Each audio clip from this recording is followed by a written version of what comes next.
Assalamualaikum warahmatullahi wabarakatuh. Waalaikumsalam warahmatullahi wabarakatuh. Waalaikumsalam Wa warahmatullahi bihi nasta'in ala umuri dunya waddin. Sayyidina Muhammadin wa ala alihi wa sahbihi ajma'in amma ba'du. Alhamdulillah pada pagi hari ini kita masih diberi kesempatan oleh Allah Subhanahu wa taala untuk bisa belajar bersama-sama. Sebelumnya ya mohon maaf karena terpaksa kita harus ubah hari ini karena kemarin pekan lalu saya ada keperluan mendadak yang terpaksa harus menggeser perkuliahan kita. Tapi alhamdulillah hari ini kita bisa bertemu dan insya Allah pada hari ini merupakan perkuliahan kita terakhir secara daring. Insya Allah pekan depan kita usahakan untuk sudah mulai besok besok atau lusa kita sudah mulai hadir di kelas, meskipun nanti akan dibagi antara mahasiswa dan mahasiswi ya. Tapi intinya hari ini maka mari kita manfaatkan perkuliahan kita hari ini karena insya Allah hari ini kita akan membahas tentang bagaimana cara kita bisa menggunakan teknologi termasuk database. Apa itu database nanti akan kita bahas. Jadi bagaimana kita memanfaatkan teknologi untuk mempelajari apa yang nanti akan kita pelajari selama satu semester. Jadi insya Allah saat ini tahun 2023 sudah banyak sekali database-database yang tersedia online, yang sangat lengkap informasinya, sangat akurat datanya, yang sangat aman kalau tidak kita manfaatkan. Karena dengan menggunakan itu semuanya, kita bisa belajar dengan lebih mudah, kita bisa belajar dengan lebih enak, dan kita bisa belajar lebih cepat. Ya, karena kalau kita masih menggunakan metode yang lama, yaitu metode membaca textbooks, yang mungkin bagi kita orang-orang Indonesia memahami bahasa Inggris saja itu sulit, lama, butuh waktu, maka akan lebih enak kalau kita bisa belajar awalnya menggunakan database dulu. Nanti bila mana ditemukan, oh ternyata untuk bagian ini saya perlu dalami di textbook, baru nanti bisa kita lakukan metode yang lama. Jadi saya ingin di perkuliahan kita menggunakan metode hibrid ya, maksudnya kita gabungkan. Pertama kita belajar dari yang mudah dulu, kemudian nanti kalau memang diperlukan pembelajaran yang konvensional, membaca textbook, maka ya mau nggak mau kita harus lakukan seperti itu. Tapi insya Allah nanti database yang saya tunjukkan ke teman-teman sekalian, insya Allah sudah jauh lebih dari cukup karena informasinya luar biasa dan juga bahkan update ya. Textbook itu seringkali diterbitkan tahun yang lama ya. Bahkan kalau yang saya gunakan itu sudah 10 tahunan usianya ya. Yang baru belum tersedia. Oleh karena itu pasti nanti akan ada perbedaan antara yang terbaru sama yang agak lama. Oleh karena itu menggunakan database untuk belajar biologi, khususnya tentang anatomi dan fisiologi manusia, itu relatif memiliki banyak keuntungan dibandingkan kalau kita menggunakan metode konvensional. Tapi lagi-lagi mengkombinasikan keduanya itu pasti lebih menguntungkan daripada kalau kita hanya menggunakan salah satu di antara mereka. Ya, baik. Mari kita awali pertemuan kita dengan membaca doa sebagaimana biasanya. Semoga apa yang kita pelajari pada hari ini bisa bermanfaat di dunia dan akhirat. Amin amin ya rabbal alamin. Bismillahirrahmanirrahim. Nastaghfirul jalsa mislamana wa hu abauna wa rijaluna wa aslafuna salihun. Anallahu yadkhulu niyatana fi niyatihim wa amalana fi amalihim wa akhlaqana fi akhlaqihim wa ulumana fi ulumihim wa maqasidana fi maqasidihim ala hadhihi niyya wa ala kulli niyatin salihah min al khairati dunya wal akhirah da'afiyatan likulli syarr jalibatan likulli khair lana wa liwalidina wa liawladina wa limasyayikhina wa liman ahabbana fika wa liman asana ilaina wal muslimin wal muslimat ya rabbal alamin wa ila hadratin nabiyina Muhammad sallallahu alaihi wasallam bisirril Fatihah. A'udzu billahi minasy syaithanir rajim. Bismillahirrahmanirrahim. Alhamdulillahi rabbil alamin. Ar-Rahmanir Rahim. Maliki yaumiddin. إياك نعبد وإياك نستعين اهدنا الصراط المستقيم صراط الذين أنعمت عليهم غير المغضوب عليهم ولا الضالين رب اغفر لي ولوالدي وللمؤمنين آمين. بسم الله الرحمن الرحيم. نويت التعلم والتعليم وتذكر والتذكير والنفع والانتفاع والإفادة والاستفادة والحث على التمسك بكتاب الله وسنة رسوله والدعاء إلى الهدى والدلالة على الخير ابتغاء وجه الله ومرضاته وكرمه وثوابه. سبحانك لا علم لنا إلا ما علمتنا إنك أنت العليم الحكيم. رب اشرح لي صدري ويسر لي أمري واحلل عقدة من لساني يفقه قولي. رضيت بالله ربا وبالإسلام دينا وبمحمد صلى الله عليه وسلم نبيا ورسولا ربي زدني علما وارزقني فهما واجعلني من الصالحين اللهم إنا نسألك فهم النبيين وحفظ المرسلين وإلهام الملائكة المقربين اللهم أغننا بالعلم وزينا بالحلم وأكرمنا بالتقوى وجملنا بالعافية برحمتك يا أرحم الراحمين اللهم اخرجنا من ظلمات الوهم وأكرمنا بنور الفهم وافتح علينا بمعرفتك وسهل لنا أبواب فضلك يا أرحم الراحمين اللهم إني أسألك علما نافعا ورزقا طيبا وعملا متقبلا اللهم إني استودعك ما علمتنيه فاردده إلي عند حاجتي ولا تنسنيه يا رب العالمين اللهم أرنا الحق حقا وارزقنا اتباعه وأرنا الباطل باطلا وارزقنا اجتنابه اللهم لا سهل إلا ما جعلته سهلا وأنت تجعل الحسن إذا شئت سهلا آمين آمين يا رب العالمين يا مجيب السائلين يا سميع يا بصير. Baik, mungkin untuk nanti sesi praktikumnya, karena mungkin saya nanti praktikumnya kan ketika saya sekarang kan menyalakan Google Meet, kemudian saya juga menyalakan perekam layar, dan juga nanti kalau membuka software atau web server atau database online, itu kalau kemarin di kelas lain itu suara saya agak terganggu. Jadi nanti mohon untuk ketika suara terganggu, saya mohon diinformasikan ya. Tapi kalaupun nanti memang terganggu, insya Allah nanti malam sudah saya unggah materi praktikumnya. Jadi teman-teman nanti tetap bisa praktikum di rumah atau di manapun. Jadi teman-teman tidak perlu khawatir kalaupun nanti suara saya terganggu. Tapi insya Allah kalau memang terganggu nanti mungkin saya bisa mematikan salah satu di antara 3 software yang saat ini saya nyalakan. Oke. Seperti itu. Ya, pertama saya ingin sedikit mengulang teman-teman tentang ini yang merupakan komponen terpenting dari semua yang akan kita pelajari selama 1 semester. Meskipun pekan lalu, pekan yang lalu sudah pernah saya tunjukkan, tapi bahwasanya proses perubahan atau proses penerjemahan atau proses ekspresi gen, yang mana gen itu merupakan DNA, untuk kemudian nanti menjadi protein, itu sangat penting. Jadi teman-teman nanti saya akan sering sekali menyebut istilah semacam ini. Saya akan sering sekali menyebut istilah ekspresi protein, saya sering sekali menyebut istilah ekspresi gen, saya akan sering menyebut istilah transkripsi gen dan sebagainya, sehingga nanti supaya teman-teman tidak sampai bingung, maka mari kita pahami terlebih dahulu semuanya, karena saya yakin, karena memang protein itu merupakan salah satu komponen yang sangat penting. Protein, DNA, kemudian nanti ada karbohidrat, ada lemak, itu merupakan molekul-molekul besar, berukuran besar, yang sangat penting, yang mana proses fungsi mereka dalam tubuh kita itu luar biasa. Ya, oleh karena itu, karena luar biasa, maka pasti akan sering kita sebutkan di kelas, supaya tidak bingung, maka di 3 pertemuan awal itu, mari kita gali, kita explore, kita pahami semaksimal mungkin. Ya. Jadi teman-teman mungkin yang sudah pernah ingat di pertemuan kita yang kedua kemarin, bahwasanya tubuh kita itu tersusun atas sistem organ. Ada banyak organ yang membentuk sistem organ, yang kemudian sistem organ tadi menyusun tubuh kita. Ya. Tapi organ itu tadi, masing-masing organ disusun atas beberapa jaringan. Ya. Kita tahu kemarin kita membahas organ lambung misalkan, organ pencernaan. Itu tersusun atas banyak sekali jaringan. Semakin ke bawah, jaringan itu tersusun atas banyak sel. Meskipun masing-masing jaringan itu didominasi oleh salah satu jenis sel. Ya, jadi ada satu sel yang sangat banyak jumlahnya, yang mereka membentuk jaringan. Ya, jadi jaringan ini merupakan struktur yang lebih kompleks daripada sel. Yang mana jaringan ini memiliki fungsi yang tentunya juga lebih kompleks daripada sel. Karena sel kan hanya satu. Ya. Tapi kalau selnya banyak, kemudian menyatu membentuk jaringan, maka fungsinya pun juga akan lebih kompleks. Sel sendiri itu merupakan unit kehidupan terkecil, tapi dia pun juga memiliki unit-unit yang lebih kecil daripada dia, yang membantu kinerjanya dia. Apa itu?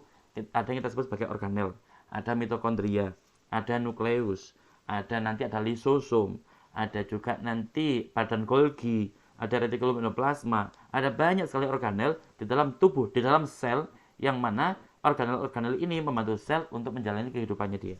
Kalau selnya aman, selnya hidupnya lancar, maka jaringannya pun juga insya Allah akan aman, akan sehat. Jaringannya sehat, maka organnya pun akan sehat. Organnya sehat, maka sistem organnya pun akan sehat. Sehingga otomatis kita sebagai badan terbesar, atau istilahnya kayak kantong ya. Saya sering nyebut tubuh kita itu seperti kantong. Kantong yang isinya itu ada banyak organ. Kantong yang banyak organ ini, masing-masing organ tersusun atas banyak jaringan. Kemudian masing-masing jaringan tersusun atas banyak sel. Masing-masing sel tersusun atas banyak masing-masing sel tersusun atas banyak organel, dan juga pastinya juga banyak molekul-molekul kayak tadi yang berukuran besar seperti DNA. Kita tahu di dalam nukleus sel-sel kita banyak mengandung DNA. Kemudian di membran selnya ada lemak, banyak lemak, ada phospholipid bilayer. Kemudian juga ada protein-protein banyak yang menjadi protein reseptor dan lain sebagainya. Jadi sel tersusun atas banyak sekali molekul. Dan ya, oleh karena itu ada molekul yang besar dan yang kecil. Yang besar kayak tadi, DNA, protein, lipid, karbohidrat, dan sebagainya. Yang kecil-kecil, misalkan kalau teman-teman pernah mendengar ada namanya estrogen, hormon estrogen. Ada juga namanya neurotransmitter asetilkolin. Ada juga neurotransmitter dopamin dan sebagainya. Itu merupakan molekul-molekul yang berukuran relatif kecil, terutama untuk estrogen itu kecil, steroid itu kecil. Kemudian ada asam amino itu juga ukurannya relatif kecil. Ya. Protein kenapa kok dianggap besar? Karena protein itu disusun atas banyak asam amino. Asam amino dianggap sebagai senyawa berukuran kecil. Tapi kalau asam aminonya banyak sehingga membentuk protein, maka proteinnya pun pasti lebih besar daripada asam amino. Sehingga oleh karena itu protein pun dianggap sebagai molekul berukuran besar atau makromolekul. DNA juga sama. DNA itu tersusun atas banyak basa nukleotida, ya. Asam nukleotida ada ATGC, ya.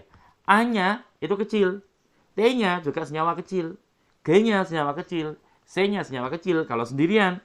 Tapi kalau dia sudah membentuk rangkaian yang sangat panjang sekali, maka kecil otomatis menjadi besar. Disebutlah DNA itu makromolekul. RNA juga sama. RNA juga disusun atas molekul-molekul berukuran kecil, ya. Ada urasil, ada adenin, ada sitosin, ada guanin, A, U, G, C.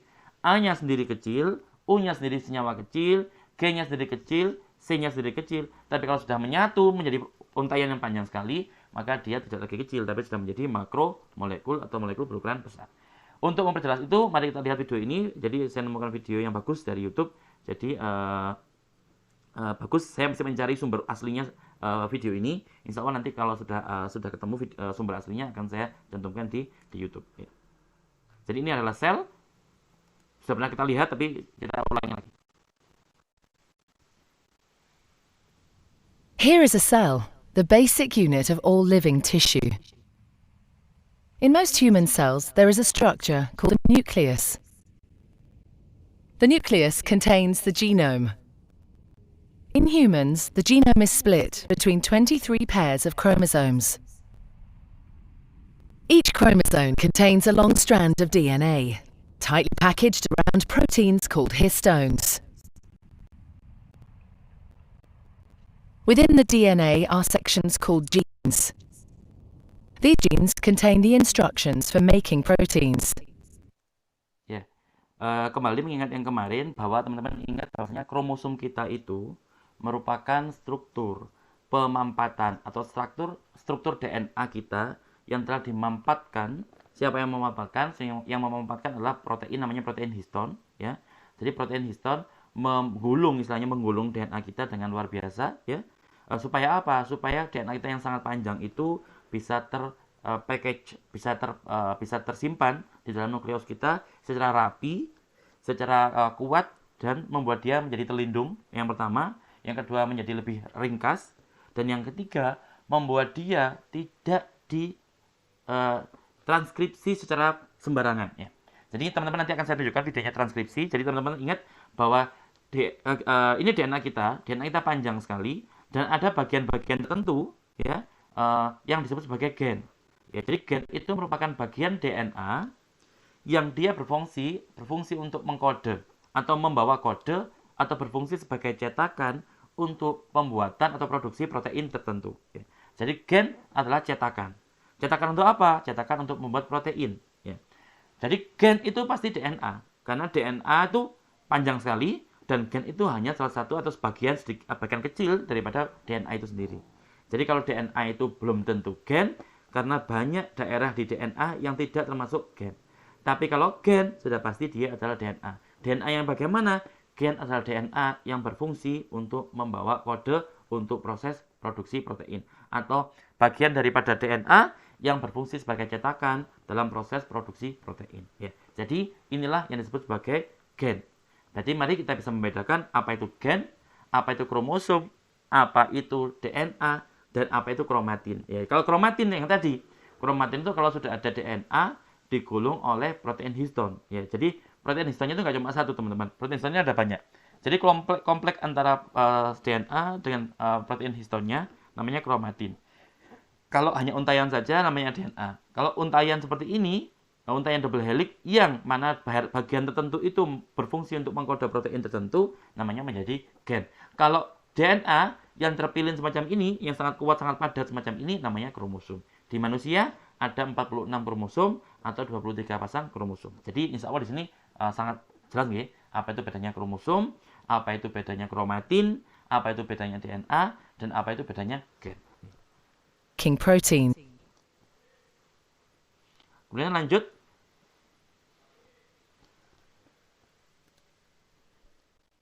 Ya, kemudian kita tahu bahwasanya sebentar ini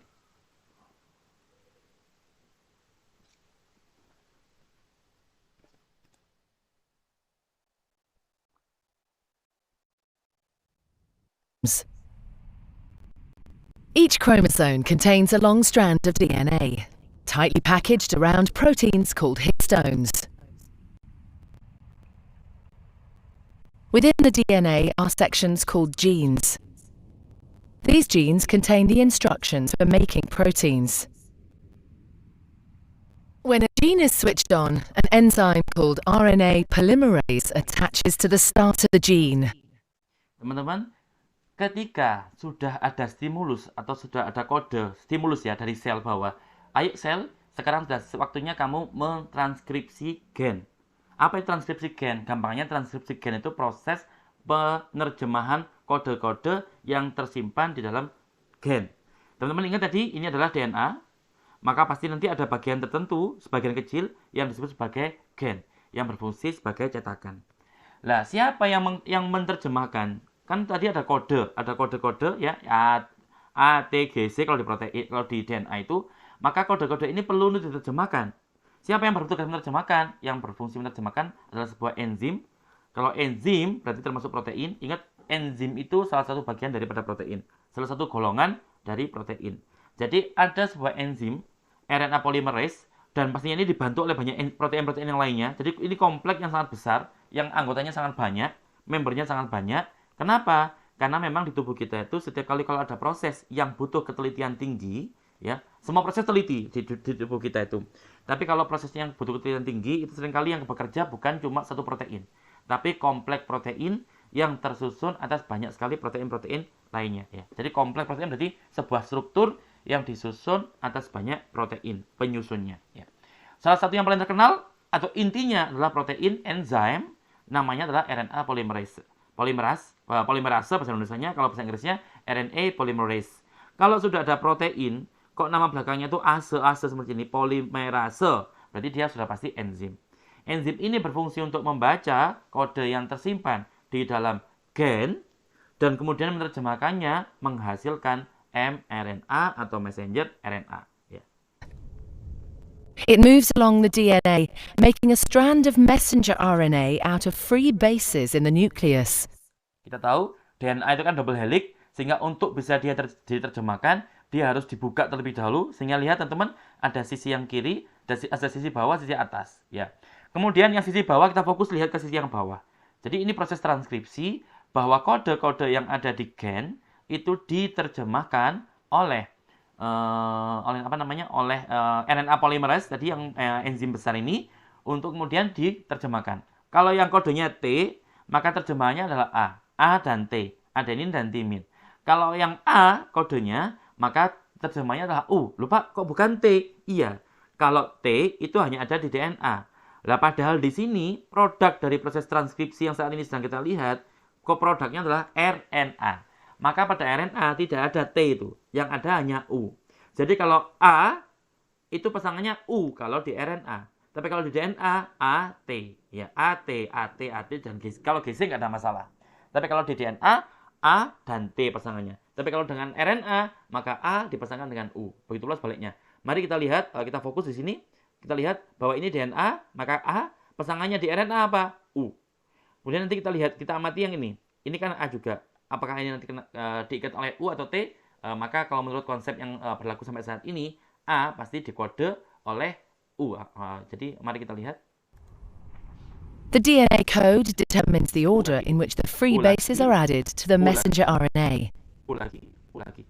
This process is called transcription. Ya, inilah proses namanya transkripsi, dan produk akhir dari proses transkripsi adalah mRNA atau messenger RNA.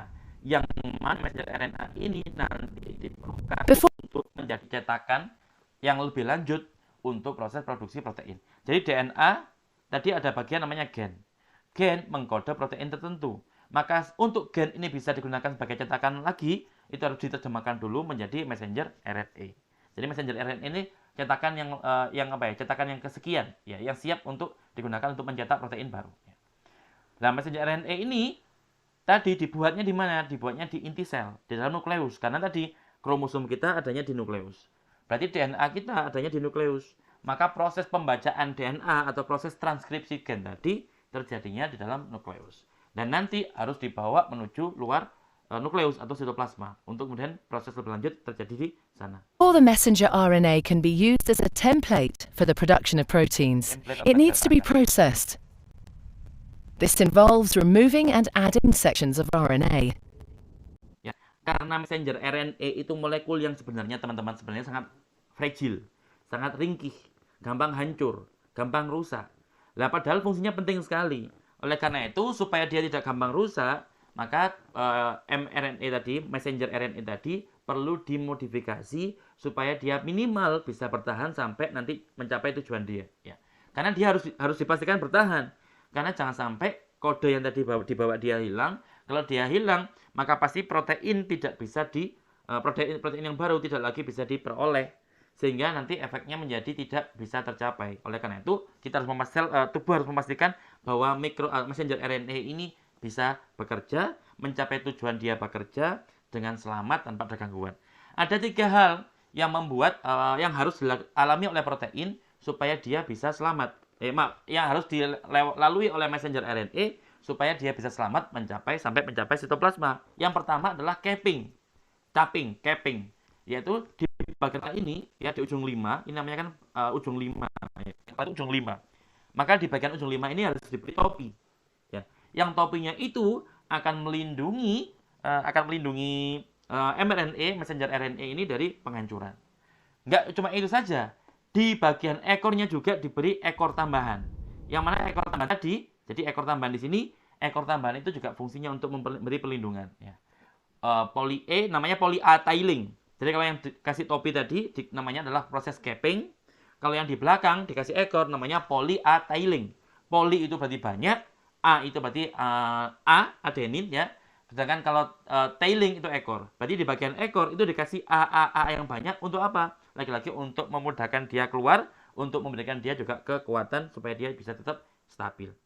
Selain itu teman-teman, ternyata di dalam messenger RNA di bagian tengah-tengahnya itu ada bagian yang tidak penting lagi. Tadi penting, untuk proses-proses sebelumnya penting, tapi sampai detik ini dan seterusnya sudah tidak lagi diperlukan. Namanya apa? Namanya intron. Jadi messenger RNA ini kalau kita bagi, itu ada daerah namanya exon.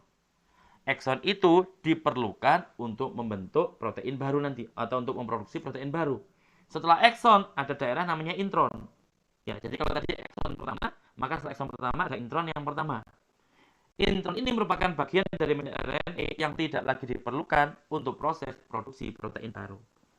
Sehingga intron inilah yang perlu dibuang di tahapan ini. Ya.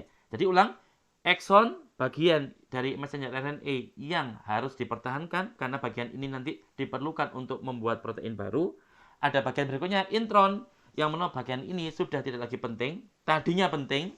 Jadi kalau dihilangkan dari awal nggak boleh karena berbahaya. Tapi kalau sudah semenjak tahapan ini sampai seterusnya, intron tidak lagi diperlukan. Sehingga intron akan dibuang melalui proses apa namanya? Namanya adalah mRNA splicing. Jadi pemotongan RNA. Setelah intron nanti ada ekson yang kedua. Lah, kan tadi ekson pertama ada intron, ada ekson yang kedua. Diselip-selipi oleh intron. Maka setelah intron ini dipotong, maka ekson 1 dan 2 nanti akan disambungkan. Ya, jadi itulah proses splicing yang mana dengan 3 proses tadi, yaitu capping di bagian ujung 5, ujung kepalanya, kemudian polyethylene, yaitu dengan penambahan ekor di ujung ekornya, ditambah lagi splicing, yaitu dengan memotong dan membuang intron dan menggabungkan eksonnya. Itu merupakan bagian yang terjadi di dalam nukleus, dan setelah itu messenger RNA akan sudah siap dan siap untuk dikirim menuju sitoplasma untuk diproses lebih lanjut. Kita lihat lagi. The messenger RNA then moves out of the nucleus into the cytoplasm.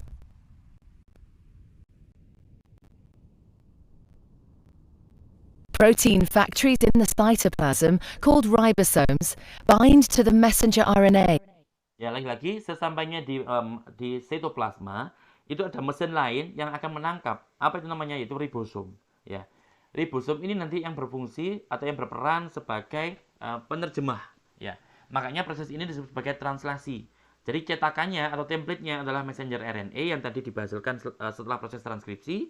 Setelah diproses lebih lanjut supaya dia matang, tadi dipotong intronnya, dibuang intronnya, disambungkan eksonnya, diberi topi pada bagian atau capping pada bagian limanya atau bagian kepalanya, dikasih polyethyl pada bagian ekornya. Semua itu sudah siap dikirim ke sitoplasma. Di sitoplasma diikat oleh ribosom, dan ini juga banyak proteinnya di sini, jadi bukan cuma ribosom tunggal ya. Meskipun ada ribosom subunit kecil, subunit besar, tapi juga ada molekul RNA yang terlibat. Intinya proses ini dinamakan translasi, yang mana produk dari proses ini adalah rantai asam amino. Next. The ribosome reads the code in the messenger RNA to produce a chain made up of amino acids. There are 20 different types of amino acid. Transfer RNA molecules carry the amino acids to the ribosome. Jadi selain ribosom, ada juga molekul besar namanya transfer RNA. Ini juga transfer, teman-teman. Namanya RNA juga. Berarti dia juga RNA, dia juga termasuk molekul yang agak fragile ya. Maka masing-masing transfer RNA ini akan membawa satu asam amino, satu gugus asam amino, dan dia menyesuaikan dengan pola codon atau triplet codon yang dia miliki, spesifik. Jadi nanti kalau dia menemukan The messenger RNA is read. Nanti kalau dia menemukan di codon yang dibawa oleh messenger RNA itu komplement atau cocok dengan dia, maka dia akan mengikat, dan akibatnya apa? Akibatnya dia akan melepaskan asam amino yang dia bawa untuk kemudian membentuk rantai asam amino yang itu menjadi cikal bakal protein fungsional yang ada di tubuh kita. 3 bases at a time. As each triplet is read, a transfer RNA delivers the corresponding amino acid.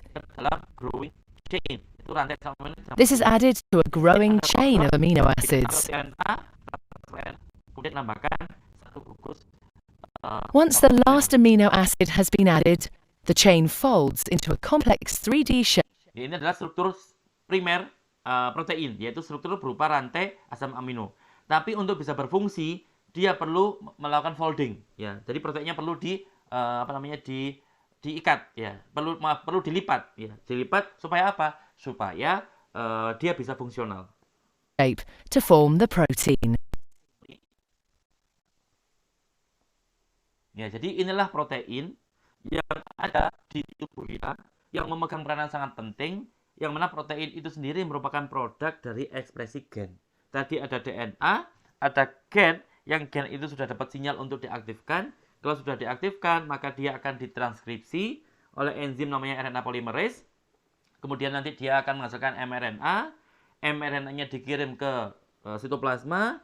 Di sitoplasma mRNA-nya akan diikat oleh ribosom, dan dibantu oleh transfer RNA, untuk kemudian nanti akan terbentuklah rantai asam amino, yang mana rantai asam amino ini nanti akan melalui proses panjang, termasuk salah satunya adalah folding, untuk menjadi protein yang fungsional.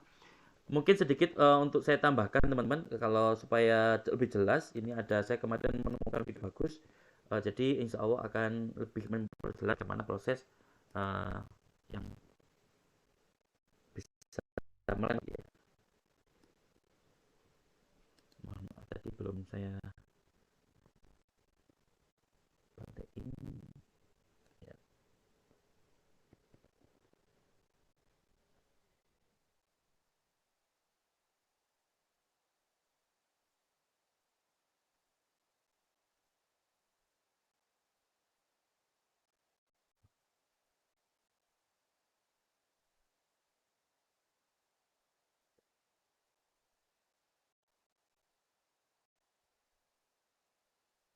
Jadi ini bagaimana protein baru.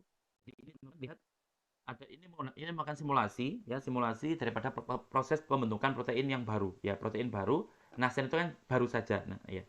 Jadi kemudian di sini ribosom bisa menyusun. Tadi kan ingat mRNA itu merupakan tim cetakan. Dan ribosom tadi yang mengikat dia, yang mengkatalis reaksi translasi, itu mampu menggabungkan atau membentuk rantai asam amino yang terdiri atas 200 asam amino per menitnya. Teman-teman bisa bayangkan betapa cepatnya kecepatan yang dimiliki oleh ribosom dalam mengkatalis reaksi translasi, yang mana dia mampu menggabungkan 200 asam amino menjadi rantai asam amino hanya dalam kurun waktu 1 menit bisa mencapai 200 asam amino. Jadi teman-teman bayangkan ada tasbih, yang tasbihnya itu terdiri dari atas 200 ini butiran, yang mana butiran itu merupakan asam amino. Sehingga kalau 200 per menit, maka teman-teman bisa bayangkan betapa cepatnya kerja daripada ribosom ini.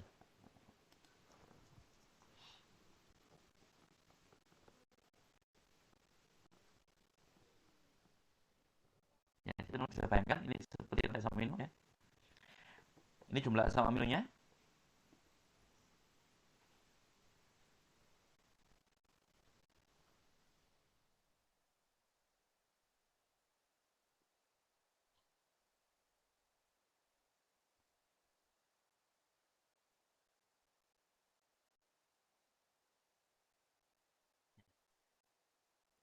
Pakai software namanya Yasara. Kemarin alhamdulillah ketika waktu S2 saya sempat bekerja menggunakan software Yasara ini ya. Kemudian yang lain saya belum pernah menggunakan, tapi intinya simulasi tadi itu dibuat memang menggunakan bahan-bahan yang memang real ya. Jadi bahan yang menggunakan struktur 3 dimensi daripada protein yang sebenarnya. Jadi lho Pak, kenapa Pak tadi kalau pas keluar dari ribosom proteinnya itu tidak memanjang ya. Tadi kan di video pertama kok tidak memanjang. Kenapa kok yang di sini semenjak keluar itu proteinnya itu sudah melipat. Ya, itu memang benar. Ya. Kenapa? Karena ini kan lingkungan luar ini kan, di ribosom tadi kan di sitoplasma. Di sitoplasma itu kan banyak cairan. Padahal di antara asam amino yang menyusun protein baru ini, itu terdapat asam amino yang sifatnya adalah hidrofobik, atau nggak suka dengan air, atau takut dengan air, atau benci dengan air, fobia air, hidrofobik ya. Oleh karena itu kalau dia fobia air, maka ketika dia bertemu dengan air, normalnya adalah dia akan segera melarikan diri. Caranya bagaimana? Dengan cara dia melipat. Maka dia melipat untuk menghindari air. Dengan cara apa? Dia asam amino yang tidak suka air tadi atau yang hidrofobik tadi cenderung akan masuk. Ya, ketika melungker, kita bayangkan ketika kita kedinginan. Maka bagian yang paling kedinginan itu akan kita letakkan di tempat yang paling tertutup, ya, dekem. Maka di bagian perut itulah yang merupakan tempat yang akan paling hangat. Maka kita letakkan di tempat itu yang paling tidak suka oleh dingin, paling sensitif dengan dingin. Sama dengan di sini, protein-protein yang tidak suka dengan air, maka dia akan melipat. Kalau dia bergerak menyusup ke dalam. Karena dia bergerak, maka otomatis bentuk protein yang dia susun juga akan mengalami perubahan. Inilah yang dinamakan dengan protein folding, ya. Jadi selalu dia akan folding semacam ini. Dan juga memang protein kerjanya itu perlu struktur yang semacam ini, 3 dimensi, tidak lagi struktur yang panjang kayak tasbih, tapi tasbih yang sudah dipilin-pilin ya. Jadi ini merupakan struktur ya yang proses yang terjadinya protein baru. Ingat protein itu gunanya banyak sekali teman-teman. Jadi nggak heran kenapa kok di pembahasan kita itu protein yang paling penting untuk kita bahas. Nanti pun ketika teman-teman mengawasi jaringan di laboratorium, itu pun juga tidak lepas daripada proses semacam ini ya. Kemudian bentar, ada lagi tadi jaringan yang baru lagi.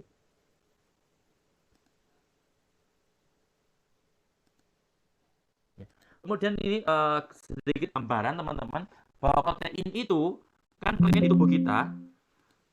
Protein di tubuh kita itu dia bekerja dengan cara berikatan dengan molekul targetnya atau ligan. Ya, teman-teman yang sudah sering dengar istilah ligan, maka dia protein itu akan mengikat ligannya untuk kemudian dengan ikatan antara dia dengan ligannya tadi, dia bisa mengeluarkan fungsi dia yang sebenarnya.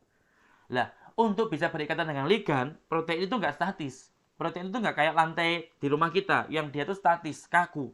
Tapi protein itu disusun atas banyak atom, yang atom-atom dan molekul itu bekerja setiap saat bergerak dan pergerakannya bisa kita simulasikan sebagaimana ini akan saya tunjukkan. Jadi tubuh kita selalu dinamis. Ya, yang biru itu merupakan posisi dia di awal, tapi yang kulit ini merupakan kondisi dia untuk mencari posisi yang paling nyaman bagi dia berkaitan dengan liganya. Yang kecil ini senyawa kecil merupakan liganya dia, dan inilah terjadi di tubuh kita. Jadi protein itu bisa bekerja, dia tidak diam saja. Dia bekerja dengan dinamis, menyesuaikan untuk mendapatkan posisi yang paling PW, posisi paling enak, atau posisi yang paling butuh sedikit energi untuk dia bisa bekerja. Protein di tubuh kita bekerja, sehingga tubuh kita bisa berjalan sebagaimana mestinya. Ya. Yang terakhir akan saya tunjukkan video yang terakhir. Jadi ini adalah reseptor, ya teman-teman bisa mencari.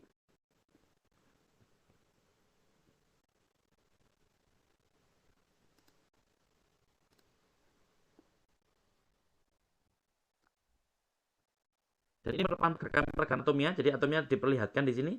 Teman-teman nanti bisa. Jadi inilah tubuh kita bekerja, bergerak, ya selalu mulai bergerak karena tadi ada perubahan ada ketika ada senyawa yang mengikat. Saya ulangi lagi, lihat teman-teman, ada senyawa yang mengikat, maka ketika ada ligan yang mengikat dia protein akan menyesuaikan konformasinya dia, atau protein akan menyesuaikan strukturnya dia. Jadi beginilah cara kerja protein. Kalau posisinya seperti ini, dia aktif. Tapi kalau posisi yang lain, dia tidak aktif. Jadi tubuh kita kan hanya tergantung pada aktif nggak, aktif nggak. Seperti kita. Kalau kita lagi nggak aktif, mungkin kita tidur atau mungkin kita duduk. Tapi ketika kita bekerja, seringkali kita harus berdiri. Ya. Jadi kalau dicari, Pak, di antara posisi berdiri dengan posisi duduk atau posisi tidur, mana posisi yang paling nyaman, yang posisi yang paling butuh energi sedikit? Maka jawabannya adalah pasti tidur. Tidur itu nggak butuh energi, karena kita sudah meletakkan punggung kita di ranjang. Jadi posisi tenaga kita itu yang kita pakai sedikit sekali. Bandingkan dengan berdiri. Berdiri diam saja, itu kaki kita sudah menahan beban, butuh energi. Kemudian berjalan, butuh energi lebih banyak. Ya, bandingkan dengan tidur ataupun dengan duduk. Duduk relatif lebih ringan daripada berdiri. Lari lebih berat daripada berdiri. Jadi ada urut-urutannya. Maka protein pun juga sama. Protein punya posisi-posisi tertentu, yang mana masing-masing posisi tadi butuh energi yang berbeda juga, yang mana masing-masing posisi tadi memiliki fungsi yang tertentu. Itulah protein di tubuh kita. Oleh karena itu tidak heran kenapa mayoritas proses di tubuh kita itu dimediasi oleh protein, yang mana protein itu memang harus dinamis. Nggak kebayang kalau protein ini harus statis, nggak bisa ngapa-ngapain. Ya. Cuma mager saja, boten. Tapi tubuh kita pun termasuk makhluk yang luar biasa canggih, luar biasa rajin. Dia nggak pernah berhenti, dia terus bekerja dengan cara menggerakkan atom-atomnya sebagaimana tadi. Ya. Nah, kemudian bagaimana cara kerja tubuh kita? Kita tahu bahwa di tubuh kita itu seringkali misalkan kita minum jamu. Di jamu itu ada senyawa-senyawa fitokimia namanya. Yang mana senyawa fitokimia inilah yang membuat jamu itu bisa berfungsi. Ya, misalkan ada jamu yang bisa menaikkan mood makan seseorang, atau ada jamu yang bisa membuat seseorang itu sembuh dari kanker misalkan ada jamu yang bisa menghentikan sakit pusing, menghilangkan rasa pusing. Ada. Fakta bahwa jamu tadi bisa menghilangkan penyakit-penyakit tertentu atau bisa menurunkan kondisi-kondisi tertentu, maka hal ini membuktikan bahwa pada jamu itu terdapat zat-zat atau senyawa-senyawa kimia yang ketika sudah kita minum, masuk ke tubuh kita, dia bekerja. Bagaimana cara kerjanya dia di tubuh kita? Cara kerjanya senyawa-senyawa fitokimia tadi di tubuh kita adalah dengan cara dia masuk dan mengikat protein targetnya dia. Lagi-lagi protein reseptor. Karena dia mengikat ligan. Ligannya apa? Ligannya senyawa fitokimia yang berasal dari jamu tadi. Protein reseptornya gunanya apa? Gunanya untuk meneruskan sinyal yang terjadi setelah dia berikatan dengan ligannya tadi. Kalau teman-teman bingung, nanti tinggal dinyalakan YouTube-nya, kemudian nanti bisa dilambatkan speed-nya. Dengan itu nanti teman-teman bisa memahami dengan jelas apa yang saya sampaikan. Itu memang tujuan mengapa kok saya unggah di YouTube. Jadi memang semata-mata supaya teman-teman bisa mengulang-ulang apa yang saya sampaikan tanpa perlu kita membuat kelas berulang-ulang. Ya, jadi itulah salah satu manfaat daripada teknologi yang perlu kita manfaatkan. Nah, sekarang apa efek atau bagaimana sih proses kelanjutan pasca senyawa fitokimia atau senyawa kimia atau obat yang kita minum masuk ke tubuh kita. Prosesnya bagaimana berikutnya? Ini akan saya sampaikan video yang saya ambil dari Elsevier India. Videonya cukup bagus, jadi insya Allah nanti akan membuat kita lebih paham tentang apa yang terjadi pasca kita makan. Di makanan itu ada senyawa kimianya dan seterusnya. Ya, teman-teman ingat bahwa reseptor itu merupakan protein yang berfungsi untuk mengikat ligan. Berarti ligan itu apa? Ligan itu adalah molekul-molekul yang mengikat reseptor. Jadi kalau reseptor itu yang diikat, ukurannya besar biasanya, yang ligan itu yang kecil, yang mengikat. Jadi besar dan kecil, protein, reseptor, ketemu ligan. Kalau ligannya itu berupa obat, senyawa obat, kan obat juga senyawa kimia, maka berarti yang menjadi ligan adalah senyawa obat. Reseptornya tetap protein reseptor. Ya, jadi itu. Teman-teman jangan bingung tentang, Pak, apa bedanya drug, obat dengan ligan. Jadi ligan itu kelompok molekul, bisa berupa obat, bisa berupa senyawa fitokimia, bisa berupa protein bahkan, bisa berupa hormon, yang mana mereka semua itu mengikat protein reseptor. Berarti harus mengikat protein lainnya yang berfungsi sebagai reseptor. Reseptor itu kan menerima. Menerima siapa? Menerima ligan. Ligannya bisa berupa obat, lagi-lagi bisa berupa senyawa kimia, bisa berupa senyawa fitokimia, dan bisa berupa lain-lain. There are 4 types of receptors: ligand-gated receptor, enzyme-linked receptor, G-protein-coupled receptor, intracellular receptors. Jadi inilah tipe-tipe reseptor yang ada di tubuh kita. Ada 4. Dan dari 4 inilah tubuh kita bisa bekerja sebagaimana mestinya. Yang pertama adalah reseptor tipe ligand-gate. Jadi reseptor ini nanti perlu untuk berikatan dengan ligannya untuk kemudian dia bekerja. Kerjanya bagaimana? Karena dia sebagai gate atau pintu gerbang, maka dia membuka menutup. Ya. Jadi dia baru membuka setelah dia diikat oleh ligan tertentu, ligan dia. Maka ketika nggak ada ligan, dia akan kondisi tertutup. Sebagaimana yang terlihat di sini. Kita lanjutkan. Receptors have specific site to bind to molecules or ligand. Teman-teman lihat, ya ini merupakan yang biru merupakan lipid layer, lemak, bahannya lemak. Nah, kita tahu bahwa pada protein, ini kan reseptor itu kan protein. Protein yang sifatnya adalah transmembran, protein yang bisa menerobos membran. Loh Pak, kok bisa ada bedanya Pak? Kok ada bagian protein yang letaknya itu di luar seperti ini, ada yang bagian di dalam seperti ini? Ya, maka teman-teman harus ingat bahwasanya protein itu tersusun atas asam amino. Ya, banyak asam amino. Makanya protein juga disebut sebagai polipeptida atau protein molekul yang tersusun atas banyak asam amino. Makanya polipeptida. Peptida itu susunan asam amino. Ya. Oleh karena itu banyak asam amino yang menyusun sehingga protein itu terbentuk. Dan di antara mereka ada asam amino yang sifatnya hidrofobik atau yang tadi benci air, takut air atau nggak suka air. Maka asam amino yang kayak tadi itu akan berada di tengah-tengah ini, menerobos lemak. Karena dia suka dengan lemak, dia nggak suka air. Di sini kan banyak air, di luar ada air ekstraseluler, di dalam ada air sitoplasma. Sama-sama nggak suka air di sini, maka dia milih untuk bersembunyi di daerah yang terkelilingi oleh lipid layer. Inilah alasan mengapa kok kalau ada protein yang bisa menembus membran atau transmembran semacam ini, maka dia memiliki 2 bagian yang berbeda. Bagian pertama yang terekspos oleh air, yang bersentuhan dengan air, yang bertemu dengan lingkungan berair. Begitu pula di sitoplasma bertemu dengan lingkungan berair yaitu sitoplasma, maka ada asam amino yang semacam ini. Asam amino yang hidrofobik yang lebih condong, lebih menyukai untuk sembunyi di area hidrofobik. Yang di sini siapa? Yang di sini ya kebalikannya, asam amino yang memiliki sifat hidrofilik atau suka dengan air. Ya, jadi itu. Kemudian nanti reseptor ini ada ligan. Yang dengan dia mengikat ligannya, dia akan aktif reseptornya. Aktifnya bagaimana? Mari kita lihat lebih lanjut. This is called a lock and key model. In ligand-gated receptors, the cell membrane requires specific ligand-gated channels for movement of hydrophilic molecules through it. First, ligand binds to the receptor, then the... Jadi tanpa pintu gerbangnya terbuka, molekul-molekul ini tidak bisa masuk langsung. Karena apa? Karena molekul-molekul ini sifatnya hidrofilik, larut di air. Ya ingat, membran kita tersusun atas lemak, yaitu lipid layer, lemak 2 lapis. Sehingga senyawa-senyawa kimia yang sifatnya adalah hidrofilik atau suka dengan air atau larut di air, dia tidak bisa masuk. Beda kalau teman-teman nanti ketemu namanya misalkan hormon estrogen, hormon steroid.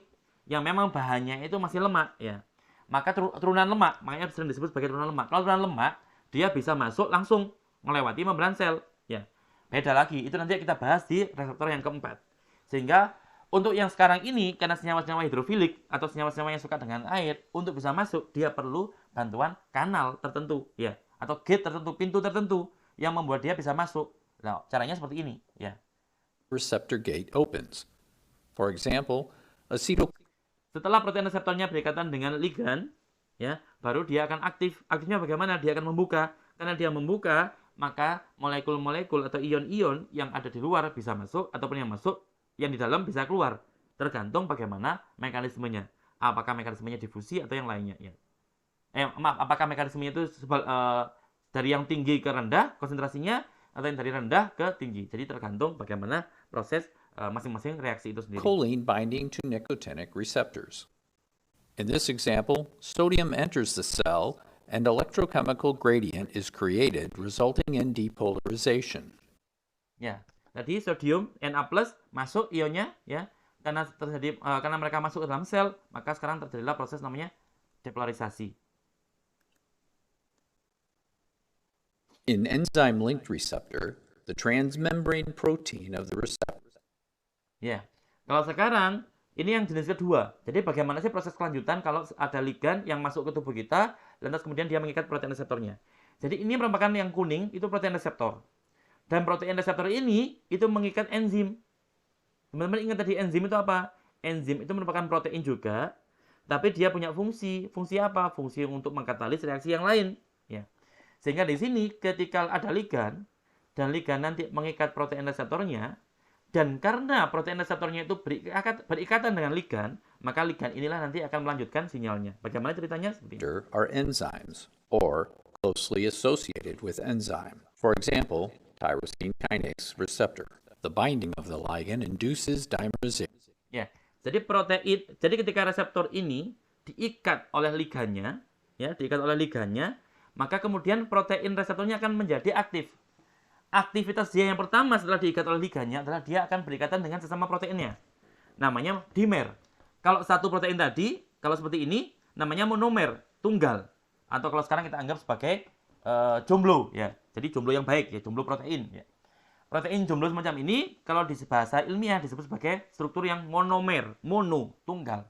Tapi kalau dia sudah berpasangan, kayak tadi kita lihat yang pada pasangan, tyrosine kinase receptor.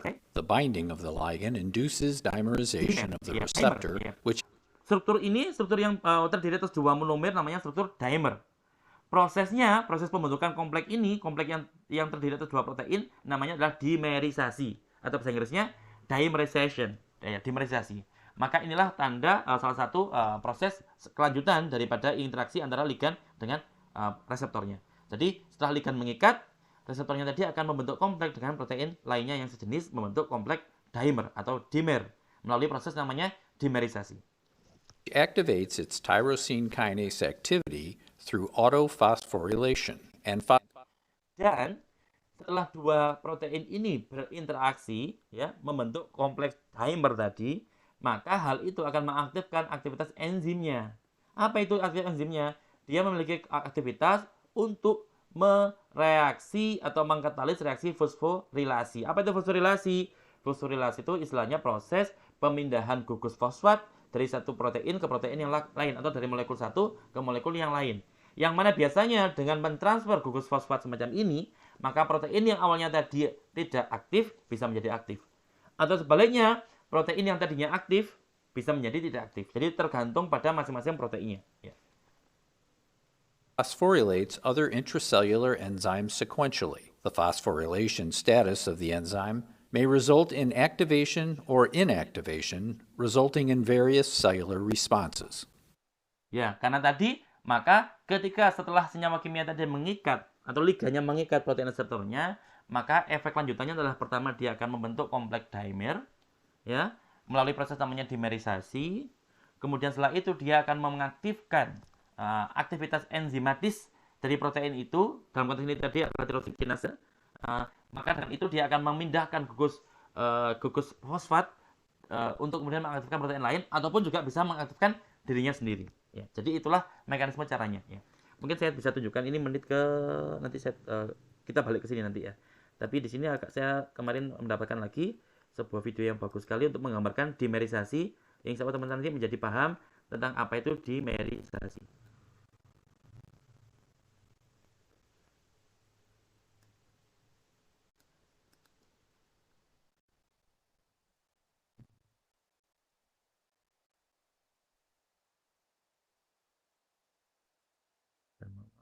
Ya.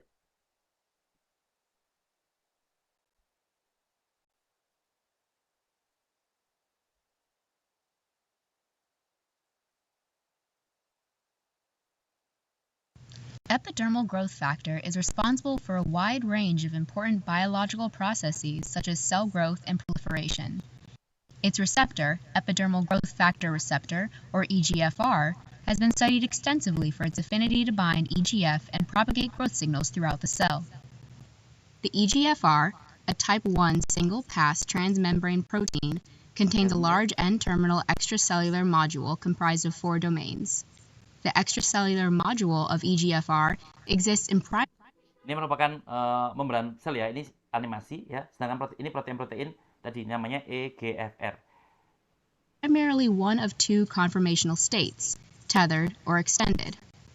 The 4 extracellular domains are curled in on ini saya gampangnya adalah posisi namanya sujud lah ya, posisi sujud. Yang mana dia itu posisi sujud atau bahasa Inggrisnya tether, nempel ya. each other, hiding a structure called the dimerization arm. Epidermal growth factor cellular module exists in primarily one terhindar dari proses dimerisasi. Jadi dia tidak akan membentuk kompleks dengan protein lain karena dia sujud. Sujud itu berarti dia menutup akses supaya nggak berikatan dengan molekul lainnya. Ya. One of 2 conformational states, tethered or extended. Ini posisi yang kedua The 4 extracellular domains are curled in on each other, hiding a structure called the dimerization arm. In the extended state, the 4 domains stretch out in a 130-degree arc, exposing the dimerization arm. The now accessible dimerization arm permits coupling with another extended EGFR monomer, forming a homodimer. While it has been previously suggested that this conformational change and dimerization are dependent on the binding of the ligand EGF, new evidence suggests that its motion is more fluid. Driven by the thermodynamics of free energy landscape, EGFR explores many conformational ensembles in a search for the most energy-stable state, independent of ligand binding. This allows EGFR to dimerize without its ligands bound. However, this dimer is unstable and may uncouple unless EGF is present. Ya, jadi kadang-kadang ada kompleks yang mana stabil, ada juga kompleks yang tidak stabil. Tapi kebanyakan protein itu kompleksnya dia tidak stabil. Karena apa? Nah, memang tujuannya untuk itu. Ya, nggak perlu lama-lama. Yang penting dia kerja, selesai kerja, dia kembali ke titik awal lagi. Itulah tubuh kita yang luar biasa canggih. Yang mana yang molekul kerja seperti ini, teman-teman, ukurannya sangat kecil, yang bahkan kita nggak bisa lihat dengan mata kita. Tapi fakta bahwa kita sehat, ya kita masih bisa berjalan, bisa kuliah saat ini. Hal itu membuktikan bahwa mereka semuanya bekerja dengan maksimal, dengan akurat di dalam tubuh kita. Alhamdulillah. Jadi itulah yang dimaksud tadi dengan dimerisasi ataupun juga yang lainnya. Ya. Kembali ke sini tadi, maka kita akan membahas tentang mekanisme yang ketiga, tentang bagaimana yang terjadi bila mana sudah ada the receptor, resulting in various cellular protein-coupled receptor. Maka mekanisme yang ketiga adalah ada ligan, seperti yang tadi. Yang pertama tadi ada ligan, yang kedua tadi juga ada ligan. Yang pertama itu adalah ligan gate mekanisme ligan ketemu dengan protein reseptor, yang reseptornya tadi menjadi gerbang juga, pintu gerbang.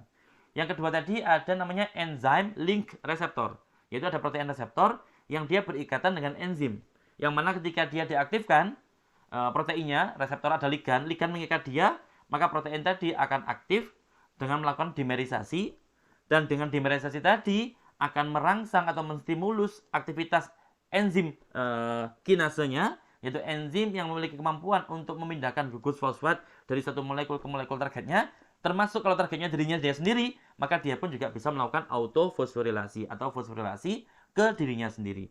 Yang mana dengan autofosforilasi, dengan menambahkan gugus fosfat pada dirinya atau pada molekul lain, maka yang molekul lain tadi awalnya diam, bisa menjadi aktif, atau sebaliknya, yang awalnya dia tadi aktif, dia menjadi diam. Ya, jadi tergantung masing-masing protein. Efeknya berbeda. Ya. Sekarang kita membahas yang ketiga, bagaimana kalau kita sudah makan, misalkan minum jamu. Di jamu itu ada senyawa kimia. Maka senyawa kimia itu ketika masuk ke tubuh kita, dia berfungsi sebagai ligan. Kalau dia berfungsi sebagai ligan, dia akan mengikat protein reseptornya. Dan reseptor yang ketiga jenisnya itu adalah G-protein reseptor. Apa itu? Yaitu reseptor yang kuning ini, protein reseptor, ya, yang mengikat G-protein atau protein G. Yaitu protein G itu yang protein yang terdiri atas alfa, beta, gamma. Jadi kelompok protein ini, gamanya protein yang sekelompok protein yang memang menempel pada reseptor-reseptor tertentu. Ya. Maka bagaimana efeknya kalau ligan ini mengikat reseptornya? Maka yang terjadi adalah semacam ini. First, the ligand binds to the receptor, which causes structural changes in the receptor and in turn changes the shape of the G protein, which reduces GT. Mengingat bahwa kalau terjadi ikatan antara protein dengan senyawa kimia tertentu atau dengan molekul apapun itu, maka protein tadi akan berubah bentuknya, menyesuaikan dari yang bentuknya nggak aktif menjadi aktif. Atau sebaliknya, kalau dia misalkan saat ini sedang aktif, kemudian nanti ada ikatan dari senyawa yang inhibitor, senyawa penghambat, maka yang tadinya dia aktif, dia justru menjadi tidak aktif. Jadi tergantung. Semua tergantung pada komponen penyusun daripada kompleks itu sendiri. Nah, ketika ligan ini mengikat reseptornya, maka akan terjadi perubahan konformasi pada perubahan bentuk pada protein reseptornya, yang mana hal itu akan menyebabkan protein G yang berikatan dengan dia yang akan beraktivitas, ya akan aktif juga. P to GDP. This leads to the separation of the alpha subunit from beta and gamma units. Salah satunya efeknya adalah ada salah satu protein subunit, yaitu protein yang tadi kan alfa, beta, gamma. Maka karena terjadi aktivasi oleh ligan, maka akibatnya adalah yang alfa, subunit alfa atau protein alfa ini, protein G subunit alfa akan terlepas dan menuju protein lain, yang mana protein lain tadilah nantilah yang akan melanjutkan sinyalnya, akan melanjutkan kerjanya dia. Jadi ini mekanisme ketiga, bagaimana caranya tubuh kita itu merespon sinyal tertentu. Baik sinyal dari jamu tadi, atau dari makanan, atau bahkan mungkin ada yang racun, dan lain sebagainya. Ya, sekarang lagi rame kan? Sekarang lagi rame di Netflix, ada berita tentang masalahnya pembunuhan di Indonesia yang menggunakan racun. Ya. Jadi mekanisme racun kok bisa membunuh seorang itu bagaimana? Ya termasuk seperti ini contohnya. Ya, jadi racun itu mengikat reseptornya dia di tubuh kita, kemudian reseptornya itu nanti akan aktif. Karena dia aktif, dia akan mengaktifkan molekul-molekul lain yang ada di bawahnya dia, ya, atau di downstreamnya dia. Dengan begitu, ya, maka nanti racun itu bisa memiliki efek yang bisa mematikan. Atau kalau nggak racun, misalkan apa? Makanan, misalkan minum gula, maka sebaliknya efeknya adalah bukan lagi mati, tapi efeknya justru akan memberi rasa kenyang. Tergantung pada ligannya itu ligan apa. Seperti itu. This in turn activates other enzymes. Ya, di sini efektor protein itu seolah-olah seperti yang teman-teman, seperti protein yang fungsinya sebagai eksekutor. Jadi setelah tadi ada ligan mengikat reseptor nanti akan mengaktifkan subunit protein alfa untuk lepas, untuk menuju protein efektor. Kemudian dengan begitu, protein efektor nanti akan menjadi aktif, yang awalnya tadi tidak aktif. Kalau dia aktif, dia akan bekerja sebagaimana yang telah dikode oleh ligannya tadi. Enzymes and effector proteins. Intracellular receptor. Nah, ini yang terakhir, yang keempat. Bila mana ada ligan, ya, yang kayak saya sebutkan tadi, misalkan steroid, ya, steroid, kortikosteroid, ya, macam-macam, pokoknya steroid. Steroid itu kan terbentuk atau turunan daripada lemak, ya, senyawa kimia turunan dari lemak. Karena dia lemak atau dia turunan dari lemak, maka dia bisa menerobos membran sel dengan mudah. Karena membran sel juga terdiri dari lemak, tersusun atas lemak, ya. Maka targetnya ligan-ligan semacam ini tidak lagi protein-protein yang ada di permukaan membran sel, tapi dia bisa masuk dan mengikat protein-protein yang ada di sitoplasma ataupun di dalam nukleoplasma atau cairan sel, inti sel. Ya. Ligands that pass through the cell membrane enter the cell and into the nucleus, crossing the nuclear membrane. After entering the nucleus, the ligand binds to the intracellular receptor. This can alter the transcription. Ya, teman-teman lihat bahwa ketika ada ligan yang bisa masuk, ligan yang merupakan turunan dari lemak, ya, dia bisa masuk ke dalam inti sel langsung tanpa harus lewat kanal tadi. Dia mengikat protein targetnya yang ada di dalam nukleus. Kemudian dia bisa memediasi atau bisa menginisiasi ekspresi gen yang tadi saya jelaskan di awal. Jadi hampir atau mayoritas lah, kalau tidak hampir semuanya, mayoritas proses di tubuh kita itu menanggapi stimulus dari luar itu dengan cara ekspresi gen. Jadi gen mana yang perlu diaktifkan, gen mana yang perlu ditranskripsikan untuk merespon sinyal ini. Oleh karena itu tadi saya sebutkan di awal, saya tunjukkan di awal berulang kali bahwa memang proses transkripsi gen itu sangat penting karena memang sebagian besar atau banyak sekali proses-proses penting yang terjadi di tubuh kita itu berawal dari stimulus luar tubuh, dapat stimulus, kemudian tubuh kita merespon dengan cara apa tadi? Dengan cara ikatan antara senyawa ligan dengan reseptornya.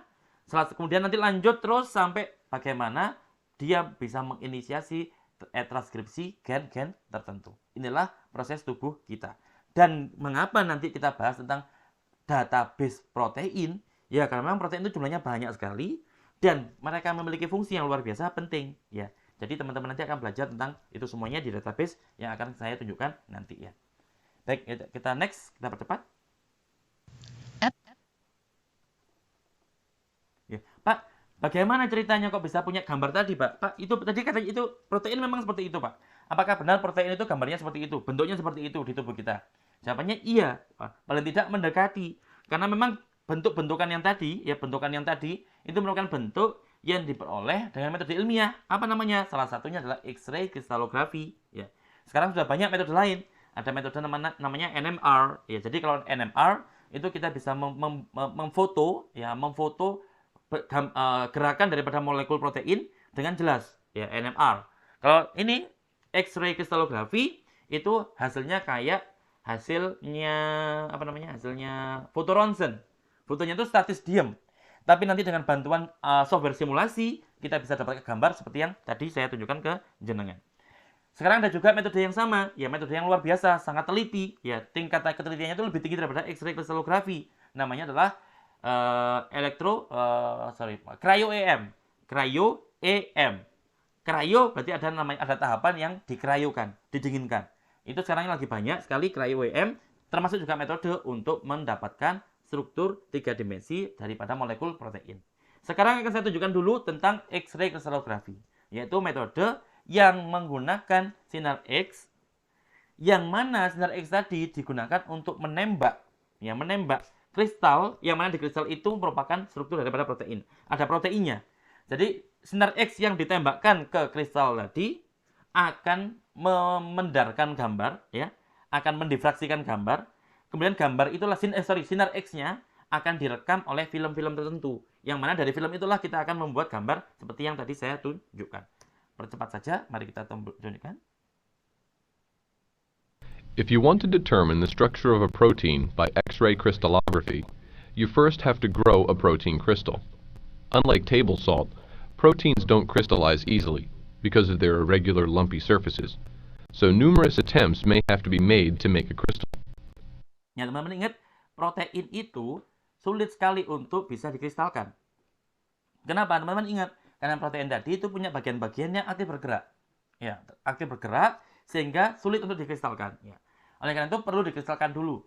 Salah satunya dengan cara apa? Dengan cara menambahkan apa yang disebut sebagai salting agent atau agen-agen kimiawi yang bisa mengeluarkan protein itu dari cairan. Jadi awalnya larutan, tapi kemudian bisa dipisahkan.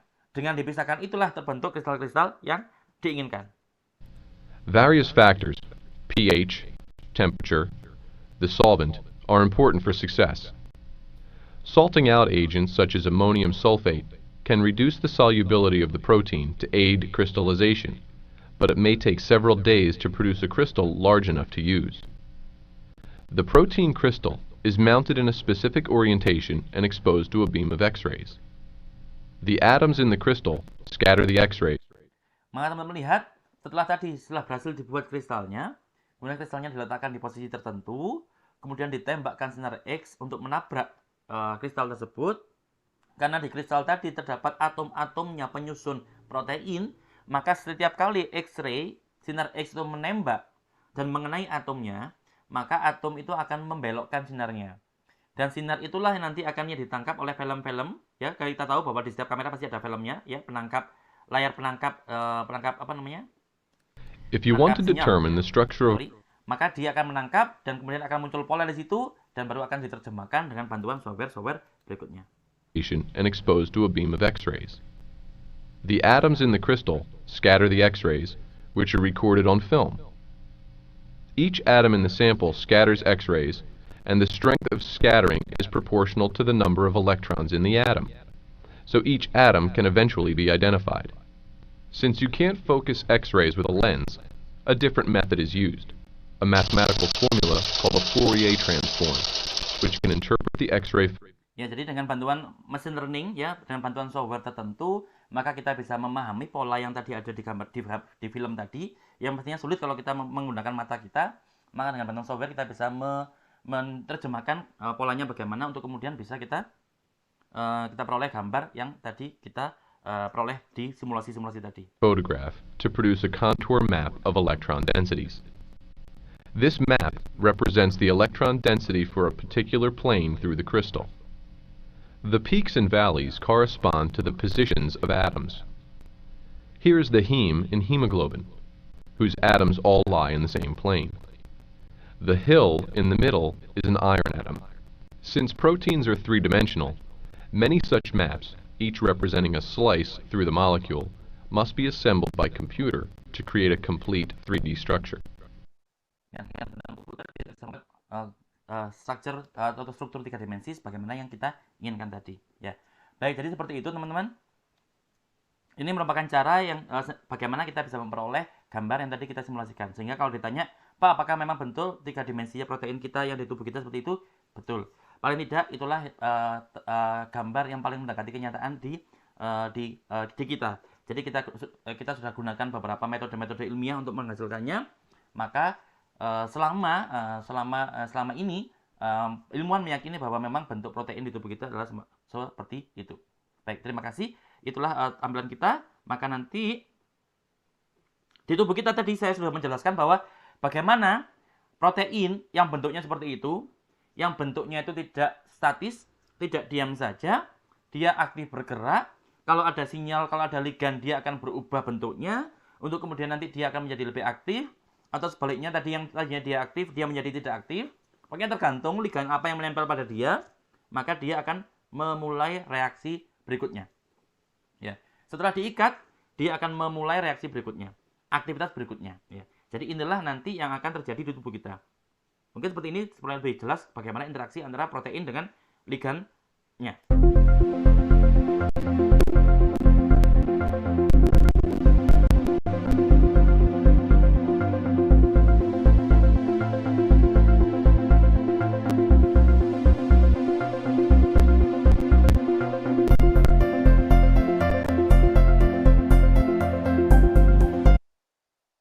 Lihat di sini adalah senyawa kimia, obat itu kan senyawa kimia, ya, sehingga ukurannya kecil.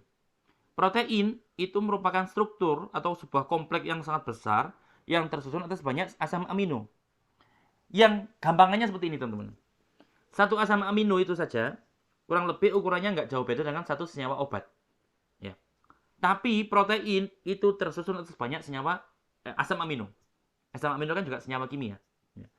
Asam amino penyusunnya banyak sekali sehingga protein itu menjadi besar. Disebut makromolekul. Tapi obat itu merupakan senyawa kimia tunggal biasanya, ya. Yang mana tunggal berarti ukurannya kecil. Karena kecil, maka kadang-kadang obat itu juga disebut sebagai small molecule atau molekul berukuran kecil. Protein yang seperti ini disebut sebagai makromolekul atau molekul berukuran besar. Jadi, teman-teman jangan bingung tentang penggunaan definisi-definisi yang nanti mungkin akan sering saya sebutkan. Kenapa kok dianggap besar? Kenapa kok protein disebut makromolekul? Ya karena ini tadi, ya, disusun atas banyak asam amino. Yang asam amino satu saja itu ukurannya hampir sama dengan senyawa kimia. Ini obat ini. Jadi kalau banyak, ya besar pastinya. Kalau sedikit, satu, ya kecil. Small molekul, makromolekul. Logikanya seperti itu, teman-teman.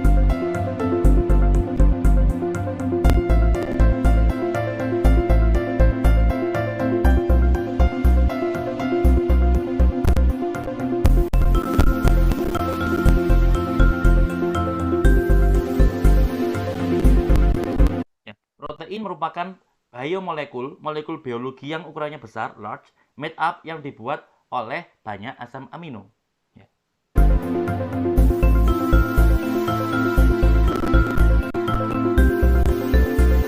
Ini ada asam amino yang kita ketahui saat ini, ada 21 kurang lebih, ya. Jadi teman-teman lihat, satu asam amino itu ukurannya relatif masih sama lah, satu ukuran lah, mirip dengan ukuran small molecule obat tadi, ya. Karena dia ukurannya sama, makanya saya tadi sebutkan bahwa asam amino itu senyawa berukuran kecil.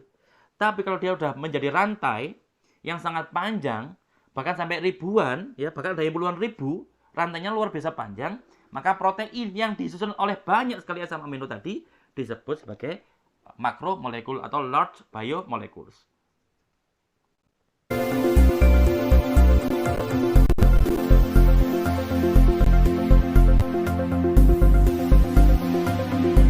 Dan banyaknya asam amino yang menyusun protein itulah yang menentukan bagaimana bentuk protein itu. Karena tadi kita ingat bahwa di antara banyak asam amino ini ada beberapa asam amino yang sifatnya hidrofobik, yang nggak suka air, yang maka dia akan cenderung bersembunyi di bagian dalam. Di sisi lain, ada asam amino yang sifatnya suka dengan air atau hidrofilik, yang maka mereka cenderung akan muncul di luar. Karena memang kepingin ketemu sama air. Yang lainnya tadi kepingin sembunyi dari air atau kepingin jauh dari air. Dan bentuk-bentuk inilah. Tadi ada sebagian yang ingin keluar menuju air, ada bagian asam amino lain yang kepingin sembunyi dari air. Itulah yang membuat protein itu memiliki bentuk 3 dimensi.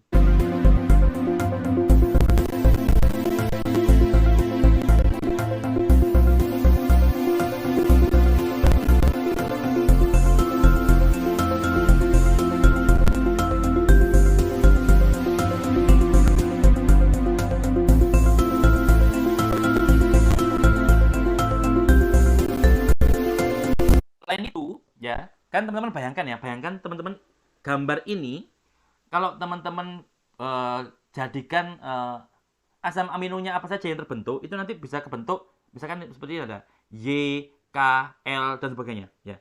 Jadi simbolnya itu namanya sekuen. Jadi sekuen itu adalah urutan asam amino yang menyusun suatu protein. Yang mana sekuen itu dikode dengan huruf-huruf, ya, ada yang 1 huruf, ada yang dikode 3 huruf. Jadi satu asam amino dikode oleh 3 huruf, atau ada juga satu asam amino dikode oleh 1 huruf. Ya. Namanya sekuen. Ya. Sekuen itu merupakan urutan asam amino. Mungkin akan saya tunjukkan supaya teman-teman tidak bingung, ya. Mungkin saya mesti menyimpan filenya. Insya Allah masih. Tapi jaga-jaga kalau seandainya moga-moga ada. Iya, sayangnya tidak ada PDB.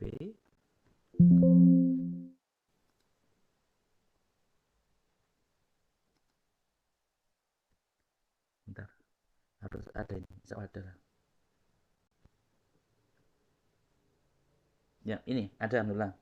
Bismillahirrahmanirrahim.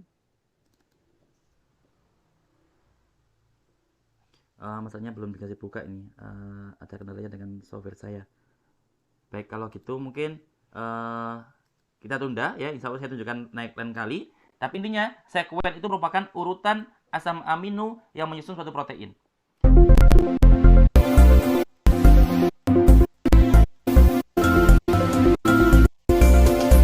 Nah, di urutan tadi, beberapa urutan tadi itu ada beberapa asam amino yang kalau mereka berkumpul di suatu lokasi, mereka akan cenderung membentuk struktur sekunder, namanya disebut helix. Seperti ini, ya. Kan kalau kita, teman-teman misalkan, teman-teman kelas ini ya, teman-teman kalau misalkan bergabung dengan gerombolan A, maka teman-teman itu akan mengeluarkan sifat-sifat yang A. Contohnya kalau ketemu teman yang rame, maka ketika gabung dengan rombongan itu, ikut-ikut rame.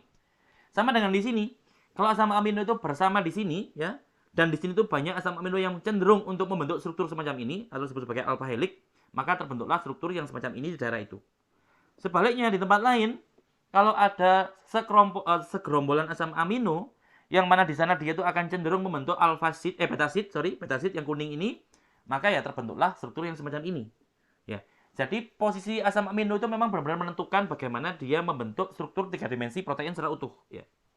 Dan yang bagian hijau itu adalah bagian namanya loops, yang mana bagian ini memang gampang bergerak, sangat dinamis, sangat fleksibel. Ya. Oleh karena itu kebanyakan pergerakan protein itu dimediasi oleh bagian-bagian namanya loop ini. Termasuk juga kalau kita nanti ingin memodelkan struktur protein 3 dimensi semacam ini, memodelkan bagian yang loops ini paling sulit. Karena memang sangat fleksibel, sangat sulit untuk dibuatkan modelnya. Tapi ala kulli hal, inilah bentuk 3 dimensi dari sebuah protein yang mana yang bentuknya itu sangat dipengaruhi oleh letak asam amino penyusun dia. Karena tadi setiap asam amino punya sifat masing-masing, dan nanti ketika dia berkumpul dengan asam amino lainnya, maka dia pun sifatnya juga akan semakin lebih seperti yang digambarkan di gambar ini ya. Jadi seperti itu. Ya gampangannya ya kayak tadi. Ada orang di kampung, ketika dia sendirian, dia mungkin kerjanya sebagai mahasiswa atau mahasiswi. Tapi ketika dia berkumpul dengan sesama mahasiswa di kampung itu, maka dia menjadi Karang Taruna. Maka gampangannya yang merah-merah ini seperti Karang Tarunanya. Yang kuning ini misalkan apa, Karang Taruna apa ya?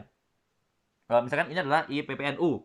Ini IPNU-nya, IPNU ini IPPNU-nya. Jadi beda-beda. Tergantung siapa yang menyusun, maka peranannya pun juga akan berbeda. Strukturnya pun juga akan berbeda.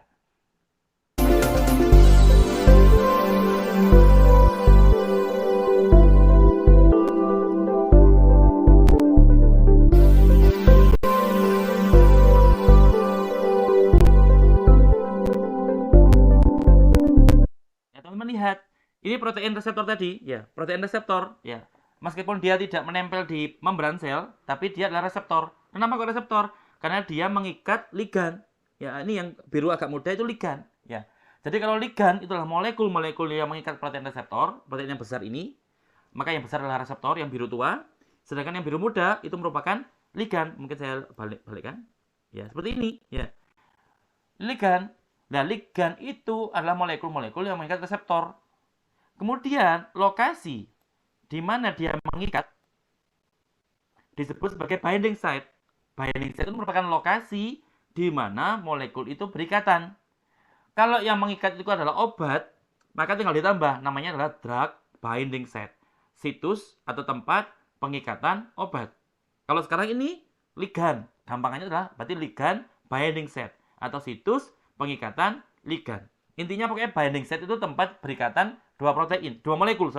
Protein diikat sama molekul ini di bagian ini, maka bagian ini atau daerah ini disebut sebagai ligan binding site. Dan sebagian besar obat-obat yang kita minum kalau pas kita sakit, teman-teman, itu kerjanya seperti ini. Dia masuk ke tubuh kita minum, kemudian dia masuk ke tubuh kita, dia mengikat protein targetnya, dan kemudian protein targetnya nanti akan memulai reaksi. Yang mana reaksi tadi ada yang berujung pada kesembuhan, atau juga kalau misalkan yang diminum adalah racun, maka justru akan berujung pada kematian. Ya, jadi itulah If you want to determine the structure. Bentar, kita lanjutkan lagi.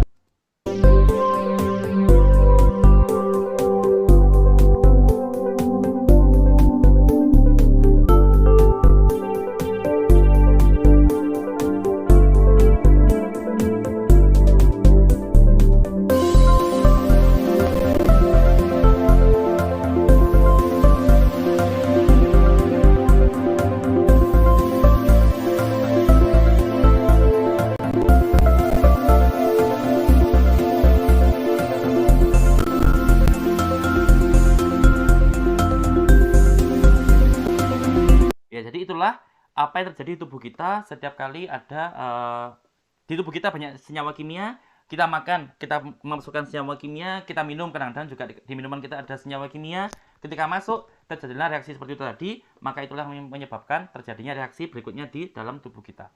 Itulah yang menjalankan tubuh kita selama ini. Bagaimana tubuh kita bergerak, bagaimana tubuh kita bernafas, bagaimana darah mengalir di tubuh kita, bagaimana kita bisa tiba-tiba pusing, tiba-tiba tertawa, tiba-tiba senang, dan sebagainya. Maka semua itu, kalau kita teliti lebih dalam, kita lihat lebih dalam, kurang lebih diawali dengan pergerakan protein yang semacam itu tadi. Ya.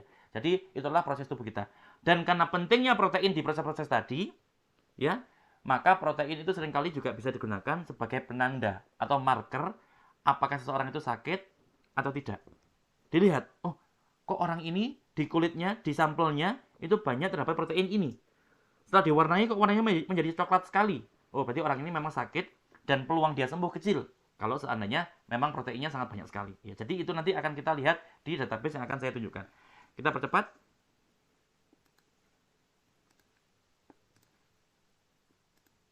Ya.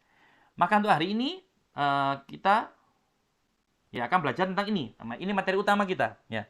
Tentang apa itu batu Rosetta atau Rosetta Stone. Kenapa kok kita menjadi orang kuliah kita di mata kuliah anatomi fisiologi itu harus menggunakan database juga? Kenapa kok kita yang belajar tentang anatomi harus belajar menggunakan database informatika? Kenapa, Pak? Karena ini tadi, kita akan belajar dari apa yang disebut sebagai batu Rosetta atau Rosetta Stone, kemudian dari DNA, kemudian nanti juga akan berlanjut pada permasalahan, mengapa kok itu tadi, mengapa kok harus kita yang belajar biologi, calon guru biologi, calon dosen biologi, ataupun calon orang lain, calon profesi lain di bidang biologi, mengapa kok kita harus belajar itu semuanya? Mari kita akan pelajari di sini.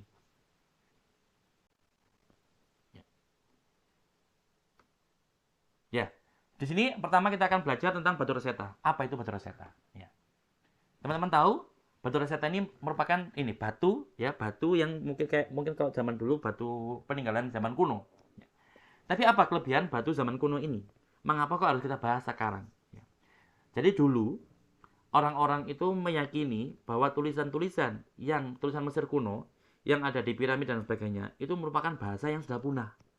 Mengapa? Karena mereka, ilmuwan zaman dahulu itu, tidak punya referensi untuk bagaimana bisa menerjemahkan bahasa itu. Jadi untuk bisa memahami bahasa kuno, perlu ada referensi. Biasanya referensinya adalah dengan menyamakan bahasa itu dengan bahasa kuno, tapi yang lebih mudah. Ya. Jadi menerjemahkan bahasa kuno dengan menggunakan bahasa kuno yang lebih mudah.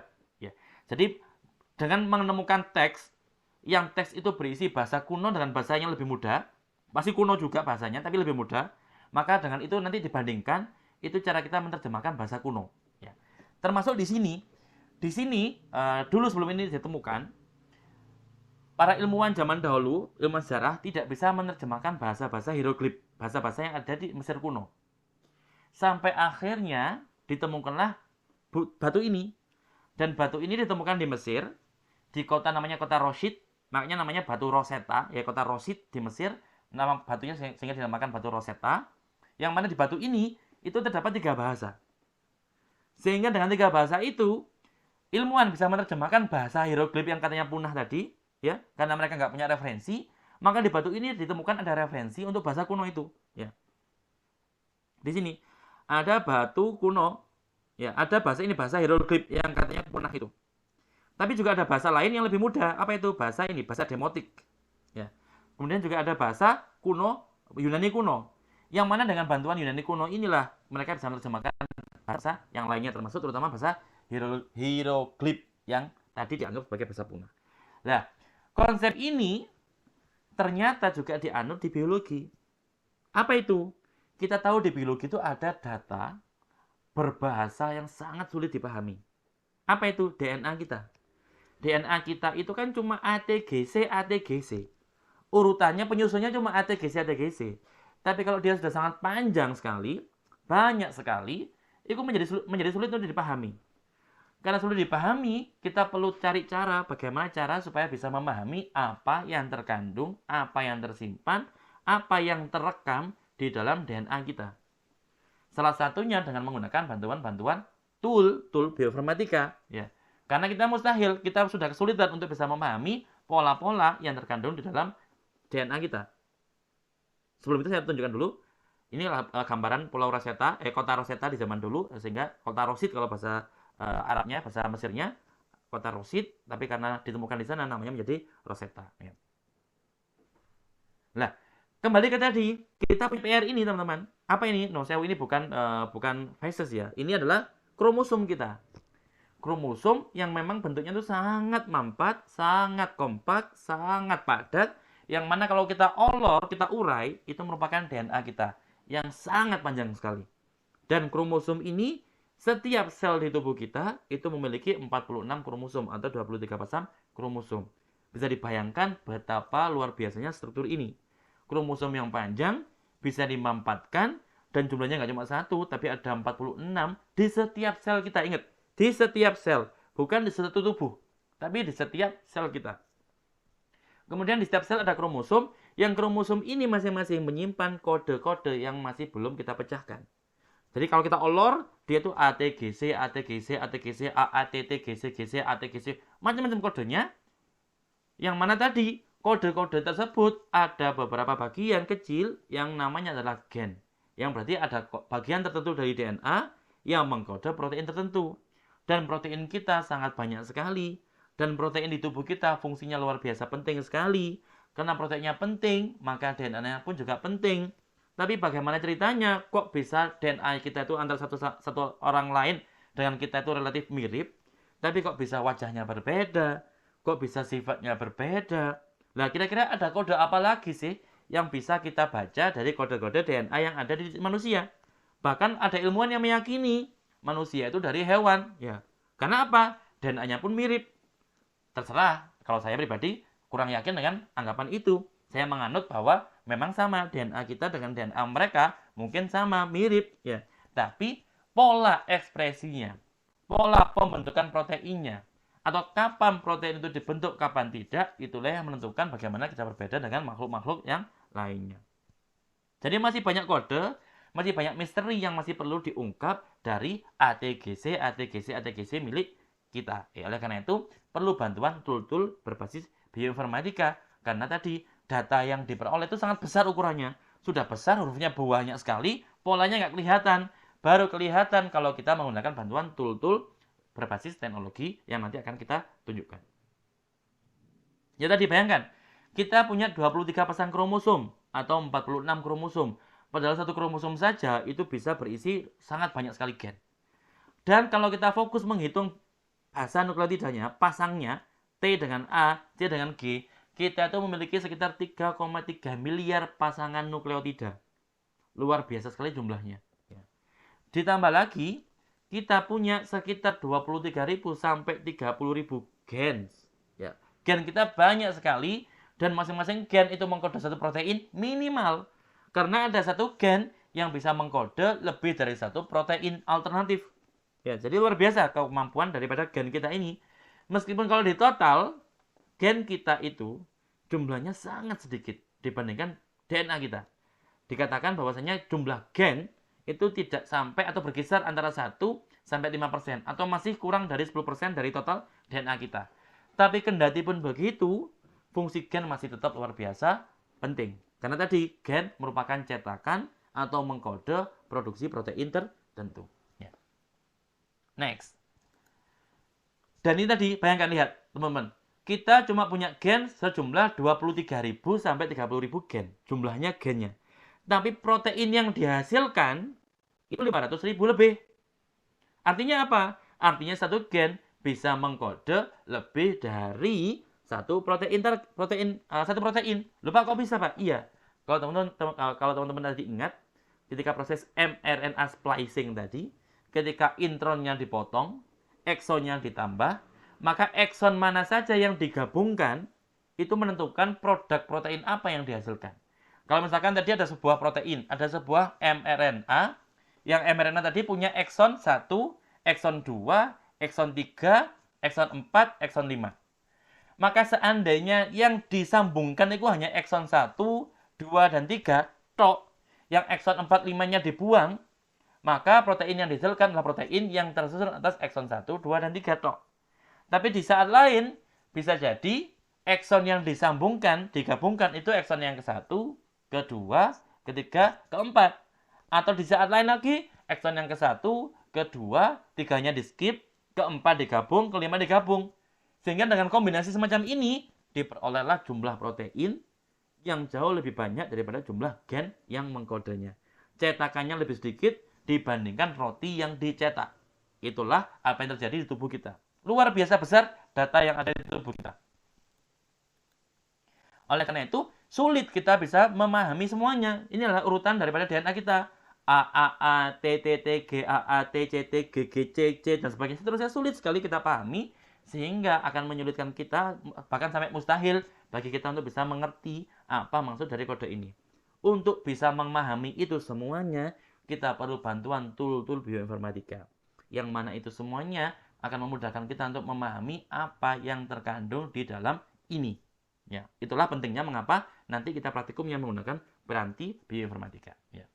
Insya Allah besok juga di kelas, moga-moga internetnya aman, kita gunakan praktikum juga, kita akan selalu berusaha untuk praktikum, kita imbangi dengan data-data berbasis bioinformatika, supaya teman-teman bisa mendapatkan informasi yang lebih lengkap dibandingkan kalau kita praktikum di lab saja.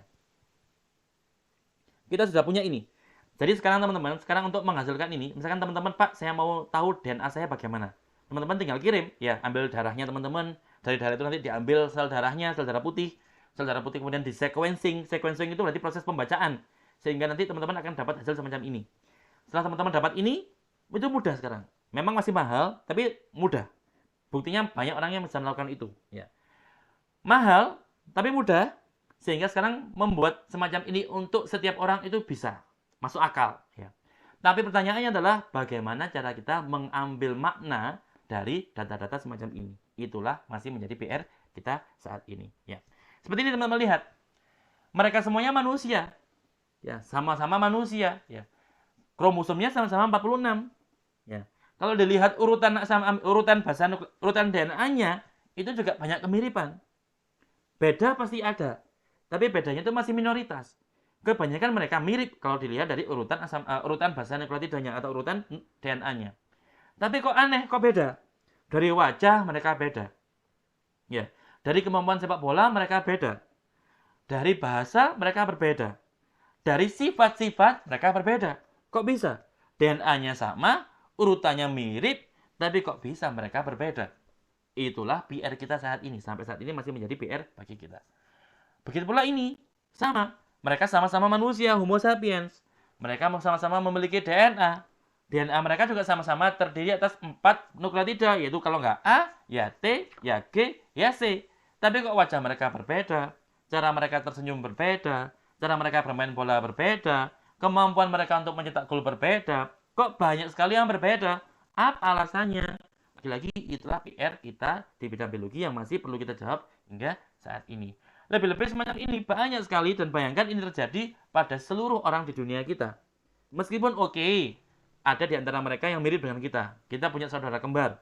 Atau bahkan kita punya orang lain yang bukan saudara kita, tapi memiliki kemiripan wajah dengan kita. Inilah menjadi PR-PR yang masih perlu dijawab dan mustahil kita selesaikan tanpa bantuan piranti-piranti bioinformatika. Ya. Kalau kita hanya melihat sampel-sampel di laboratorium kita seringkali akan tertipu. Karena kita nggak bisa melihat pola yang ada di sampel kita. Oleh karena itu kita perlu melihat polanya dengan bantuan komputer. Teman-teman lihat ini adalah data sekarang ini. Saat ini teman-teman, selain genom manusia, kan tadi saya sebutkan bahwa untuk men-sequencing DNA kita, itu saat ini sudah relatif mudah. Sudah bisa dilakukan. Meskipun harganya masih mahal, tapi bisa. Nah, oleh karena itu, dengan ledakan data biologis yang terjadi saat ini selain genomnya manusia, itu sudah ada 1000 triliun pasang basa, yaitu A, T, G, C, ya. Yang mana data sebanyak ini, ingat, 1000 triliun. Ya.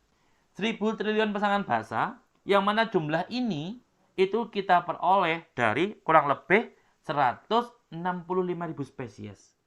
Jadi saat ini di tengah-tengah kita, itu ada data yang luar biasa besar, yang sudah berhasil memetakan atau membaca DNA kita, dan juga DNA yang makhluk-makhluk lain, termasuk mungkin kera, monyet, ayam, kambing, domba, sapi, dan sebagainya. Tapi sekarang apa berikutnya? Bagaimana cara kita membacanya? Bagaimana cara kita mengambil makna dari data-data tersebut? Ya. Bahkan dikatakan untuk membaca ATGC-nya saja tok, itu dengan jumlah ini tadi, ya 1000 triliun pasangan basa tadi, itu memerlukan waktu sekitar 30 juta tahun. Bayangkan. Datanya luar biasa, datanya banyak melimpah, tapi kalau kita membaca secara manual, membaca cuma ATGC tadi, ya seperti ini, ya ini kan nggak sepanjang ini. Datanya kita saja perorangan seandainya punya data seperti ini, ukurannya itu bisa sampai luar biasa panjang, ya. Sehingga untuk membacanya tok itu loh, ATGC murotal bacaan seperti ini, itu butuh waktu sekitar 30 juta tahun. Bukan 30 tahun, teman-teman. Saya yakin teman-teman ini belum ada yang usianya 30. Karena kalau usianya 30 sama dengan saya, sudah jadi dosen ya. Jadi belum seusianya dengan belum cukup selesai untuk membaca pasangan basa yang ada di dunia saat ini. Dan teman-teman harus tahu, setiap tahun data ini bertambah. Karena tadi saya bilang, data itu sekarang gampang dibuat. Tapi memang harganya masih mahal, tapi gampang. Bagi kita mungkin mahal, tapi bagi orang-orang di luar negeri sana, bagi laboratorium-laboratorium canggih di luar sana, bikin data itu murah. Ya. Sehingga setiap tahun nambah, maka pastinya nambah tahun lagi kalau kita mau membaca. Kalau kita mau khataman bahasa DNA ini, kita akan butuh waktu yang lebih lama lagi. Sehingga lagi-lagi disinilah kita memerlukan bantuan alat-alat atau software yang disebut sebagai bioinformatika. Jadi ingat bahwa 30 juta tahun tadi itu hanya untuk membaca, belum untuk memahami maknanya, belum untuk berkontemplasi kira-kira apa maksud Allah dari urutan-urutan nukleotida tadi. Jadi lagi-lagi Maha Besar Allah yang sekali lagi menunjukkan kekuasaannya kepada kita bahwa secanggih apapun teknologi kita, sehebat apapun kemajuan di bidang biologi, tapi tetap kalau kita sudah ketemu dengan data semacam ini, lagi-lagi kita sama Allah diingatkan bahwa jangan sok gumede, jangan sok tahu, jangan sombong. Kamu sekarang meskipun kamu sudah berhasil menciptakan banyak teknologi, tapi lagi-lagi kamu ketemu fakta bahwa kamu hanyalah umat, hanya makhluk, hanya membaca saja kamu butuh waktu 30 tahun. Kalau datanya nggak nambah, faktanya data sekarang selalu nambah, bahkan bukan setahun sekali, bisa jadi cuma harian sekali, bisa jadi sebulan sekali, sehingga total data saat ini sudah jauh lebih banyak daripada data yang saya tulis tadi di slide sebelumnya. Itulah salah satu tanda bahwa Allah itu memang maha kuasa. Nah ini gambarannya, ya teman-teman lihat gambarannya. Tahun 2000 sekian, pertama kali data biologis muncul, ya data dalam ukuran besar, terus bertambah, cenderung eksponensial. Ya. Bahkan menurut prediksi Illumina, perusahaan sequencing, ini perusahaan yang bisa membaca tadi, ya. Menurut Illumina, data biologis itu bertambah 100%, ya, setiap 1 tahun sekali. Yang kuning ini, ya. Atau kemudian ada hukum Moore, ya, Moore Law, yang mana mengatakan bahwa data itu bertambah 100% atau 2 kali lipat setiap 18 bulan sekali. Tapi faktanya di lapangan adalah bahwa data biologis itu bertambahnya setiap 7 bulan sekali, bertambah 2 kali lipat. Jadi misalkan dulunya adalah 30 juta, 1000 triliun data, maka 7 bulan kemudian itu kurang lebih data yang baru adalah sekitar 2000 triliun.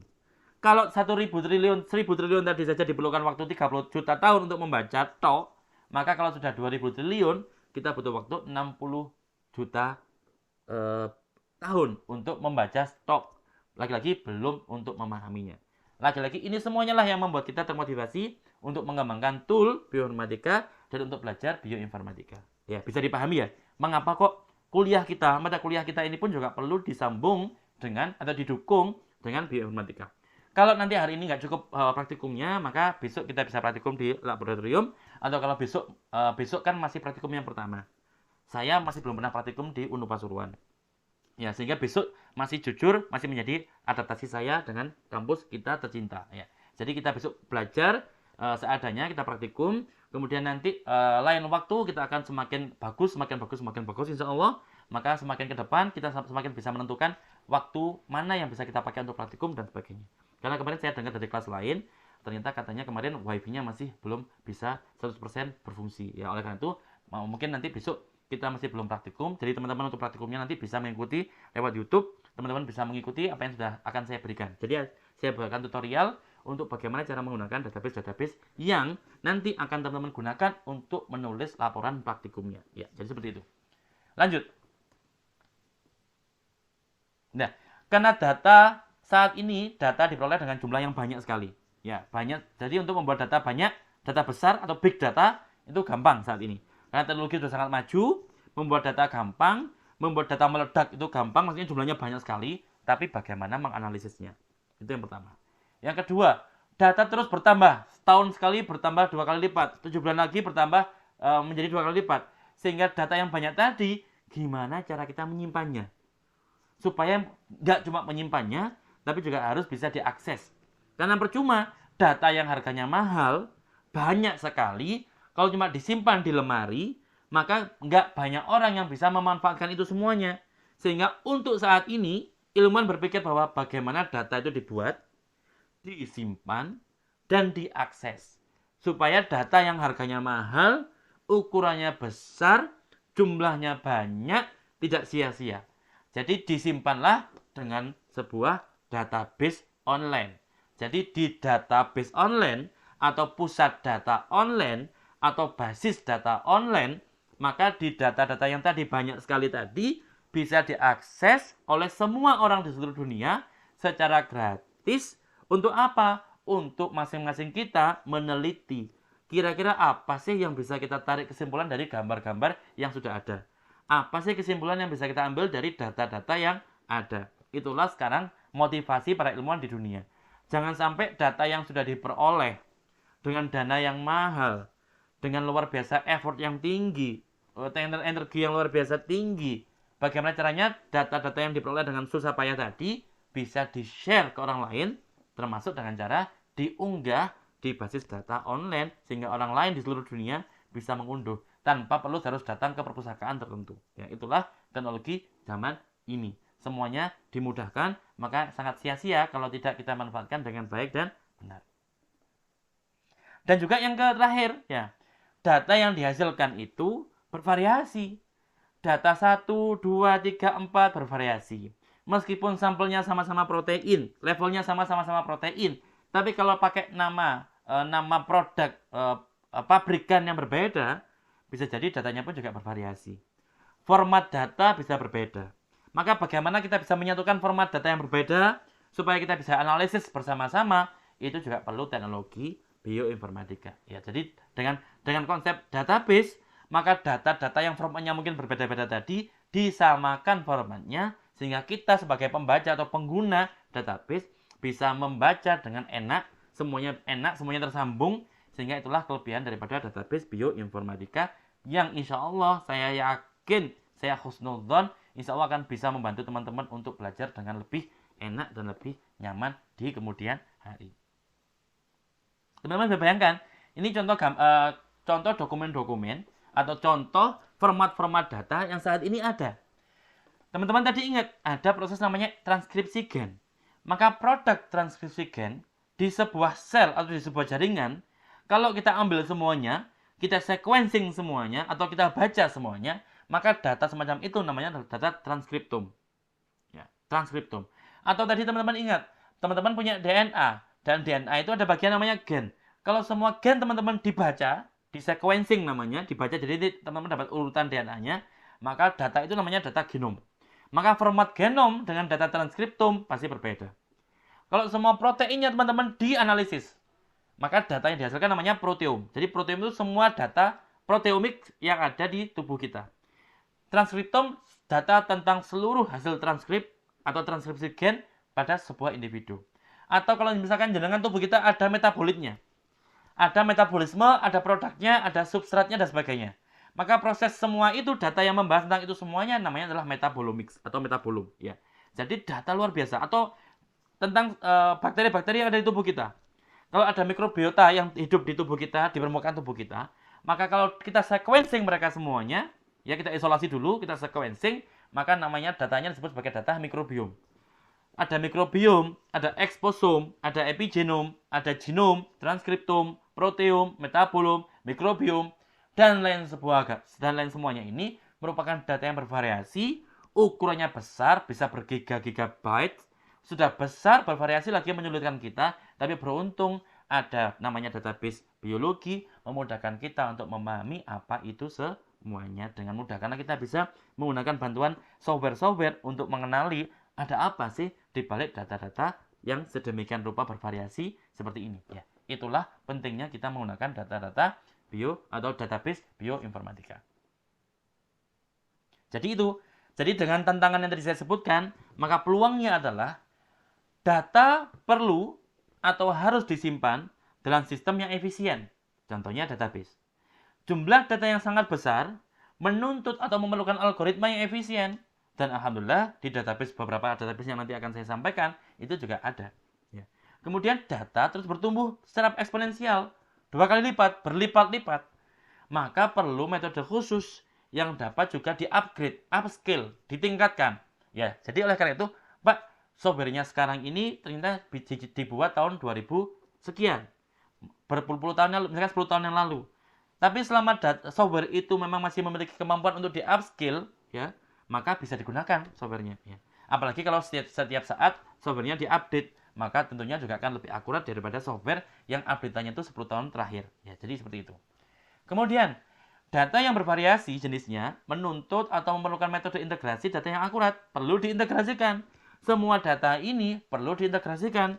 Formatnya beda, interpretasinya nanti beda, analisisnya pun juga beda. Tapi bagaimana mereka semua dikumpulkan, kemudian dianalisis lebih lanjut secara komprehensif, sehingga kita bisa mendapatkan kesimpulan yang akurat, maka itu pun juga perlu dibuatkan software khusus.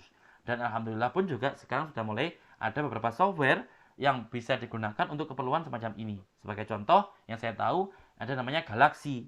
Yang Galaxy itu sistemnya adalah portal online gratis yang kalau teman-teman buka, itu ada banyak sekali fiturnya yang teman-teman insya Allah cukup hanya dengan menggunakan Galaxy tadi bisa melakukan analisis untuk hampir semua data yang ada. Itulah teknologi kita di zaman ini. Luar biasa, sangat membantu. Nah, kalau ditanya bioinformatika itu apa, Pak? Ya, bioinformatika ya tadi, ya. Bioinformatika itu bisa kita terjemahkan sebagai teknologi, bisa juga kita terjemahkan sebagai metode. Tapi secara umum, bioinformatika adalah bidang interdisipliner, berarti gabungan dari banyak bidang yang mengembangkan dan menerapkan teknologi komputer dan komputasi penghitungan untuk mempelajari pertanyaan-pertanyaan biomedis. Ya, jadi tadi datanya banyak sekali, sulit sekali kalau kita pahami dengan cara manual. Oleh karena itu perlu bantuan alat ataupun teknologi untuk memahami itu semua. Ya. Namanya bioinformatika. Jadi meskipun mata kuliah kita mata kuliah anatomi dan fisiologi manusia, tapi tetap nanti perlu kita dukung dengan bioinformatika, karena dengan bioinformatika data yang besar-besar tadi itu akan mudah kita pahami. Karena tadi ingat teman-teman, nanti mulai semester depan, mulai pekan depan ketika kita praktikum, kita akan bertemu dengan jaringan. Jaringan itu meskipun kelihatannya sepele, ya cuma satu tipis saja, satu potongan tipis di bawah mikroskop kelihatan diam. Tapi hakikatnya di tubuh kita, jaringan itu bergerak. Jaringan itu hidup.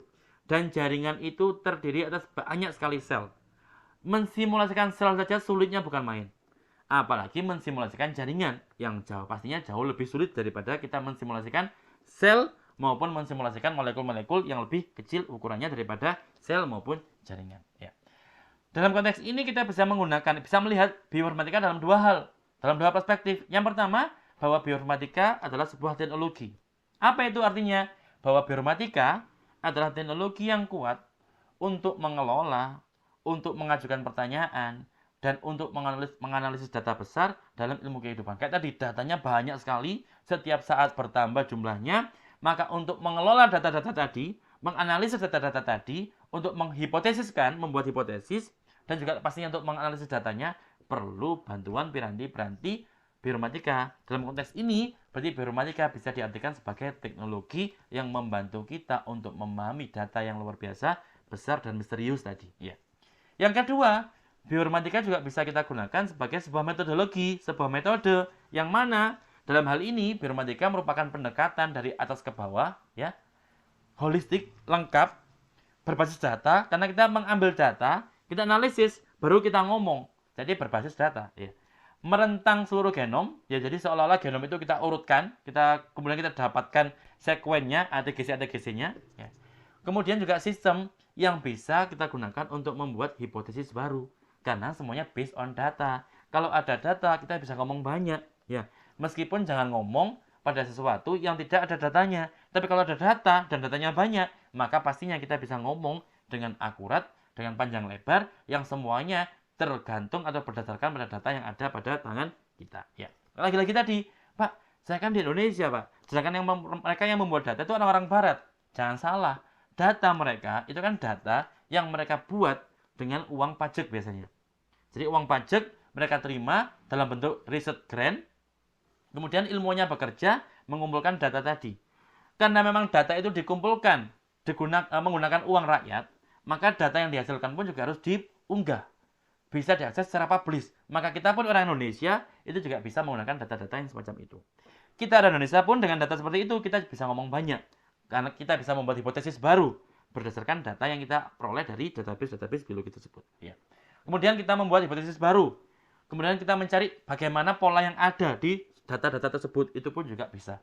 Akhirnya dengan itu semuanya kita berusaha untuk mencari tahu apakah ada sih fungsi baru dari tubuh kita berdasarkan apa yang terekam, apa yang tercantum di basa-basa nukleotida kita atau di DNA kita. Itulah keunggulannya database bioinformatika maupun software-software bioinformatika yang bisa kita gunakan untuk menganalisis data yang begitu besar pada kita. Jadi seperti itu nggih, bisa dimaklumi nggih insyaallah. Jadi itulah pentingnya data bioinformatika, pentingnya database bioinformatika, karena dengan data bioinformatika kita bisa meneliti itu semuanya ya. Baik, mungkin itu teman-teman, ini karena saya ya. Ini foto-foto yang saya lihat di WhatsApp kok pas saya foto lagi merem-merem semua nggih, ya. Ya Mbak Alia tuh lihat ya. Enggak apa-apa, terima kasih. Ya apa. Ya kalau maklum karena memang saya ngantuk. Makanya saya kalau ngajar pagi itu saya pakai senjata ini ya, senjata kopi yang sedikit banyak karena untuk memudahkan. Karena kalau tidak saya antara ngantuk sama ingin fokus. Kalau fokus itu ya harus merem kayak supaya kalau saya ngomong kata-kata yang sulit-sulit harus merem. Jadi maklum, usia itu nggak bisa dibohongin. Jadi mumpung jenengan sekarang masih usia muda, banyak-banyak hafalan Al-Quran, banyak hafalan pelajaran. Nanti kalau udah tua tuh fokusnya udah berubah, fokusnya udah fokus menahan ngantuk ya, jadi supaya nggak ngantuk. Baik, insya Allah praktikumnya nanti saya tunjukkan di software saja lebih mudah, karena kemarin teman-teman bisa melihat di kelas lain sudah saya tunjukkan, tapi kemarin karena gangguan, maka teman-teman nanti sudah bisa mengakses latihan yang akan saya berikan ke jenengan semuanya mulai nanti malam. Insya Allah saya unggah nanti malam, karena nunggu malam untuk bisa mengunggah dengan cepat. Jadi mulai besok pulang ke kuliah bisa jangan praktek, nanti weekend depan bisa jangan gunakan praktek. Insya Allah besok kuliah kita bertemu di kelas dan di laboratorium, insya Allah dengan materi yang baru tentang tulang. Mengapa kok tulang? Pak, mengapa kok berbeda sedikit dengan RPS yang kemarin kita bahas? Iya, karena RPS, karena besok materi pertama kita, materi pertama bagi saya juga untuk dosen praktikum ya.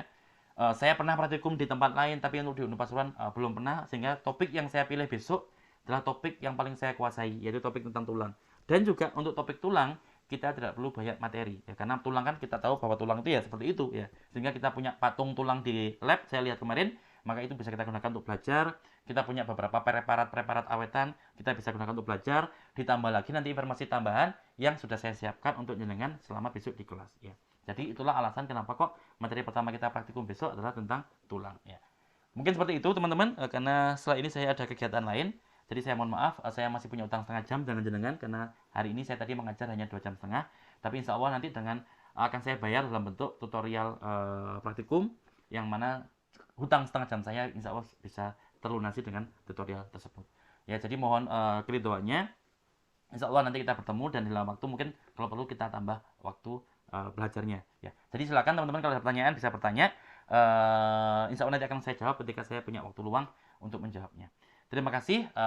Mari kita akhiri pertemuan kita. Intinya teman-teman tahu apa motivasi kita menggunakan database bioinformatika. Di sini juga saya sudah siapkan. Setelah ini akan saya bagi ke jenengan semuanya.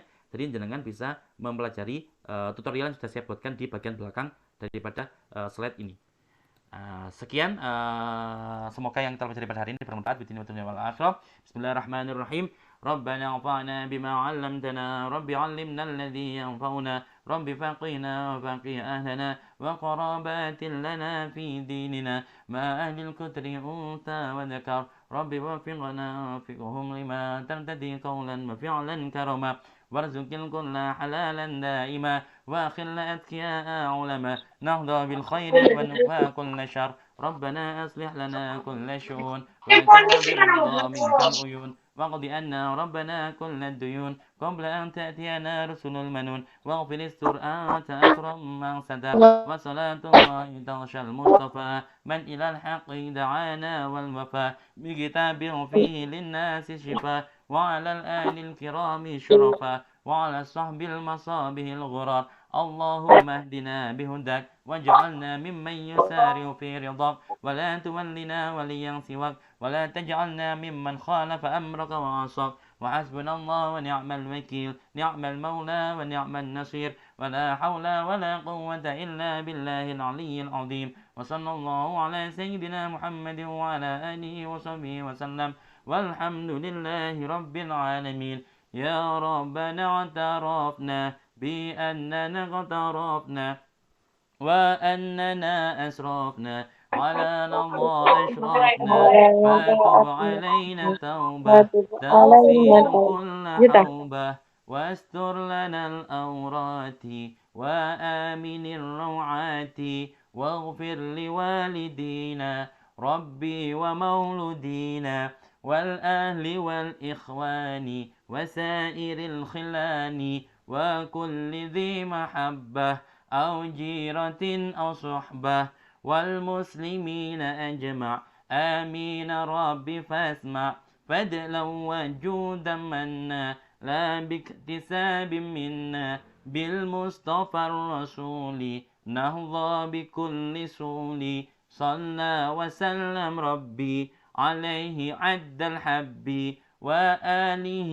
وصحبه عداد طاش صحبي والحمد للإله في البدء والتناهي والحمد للإله في البدء والتناهي سبحانك اللهم وبحمدك أشهد أن لا إله إلا أنت أستغفرك وأتوب إليك والسلام عليكم ورحمة الله وبركاته.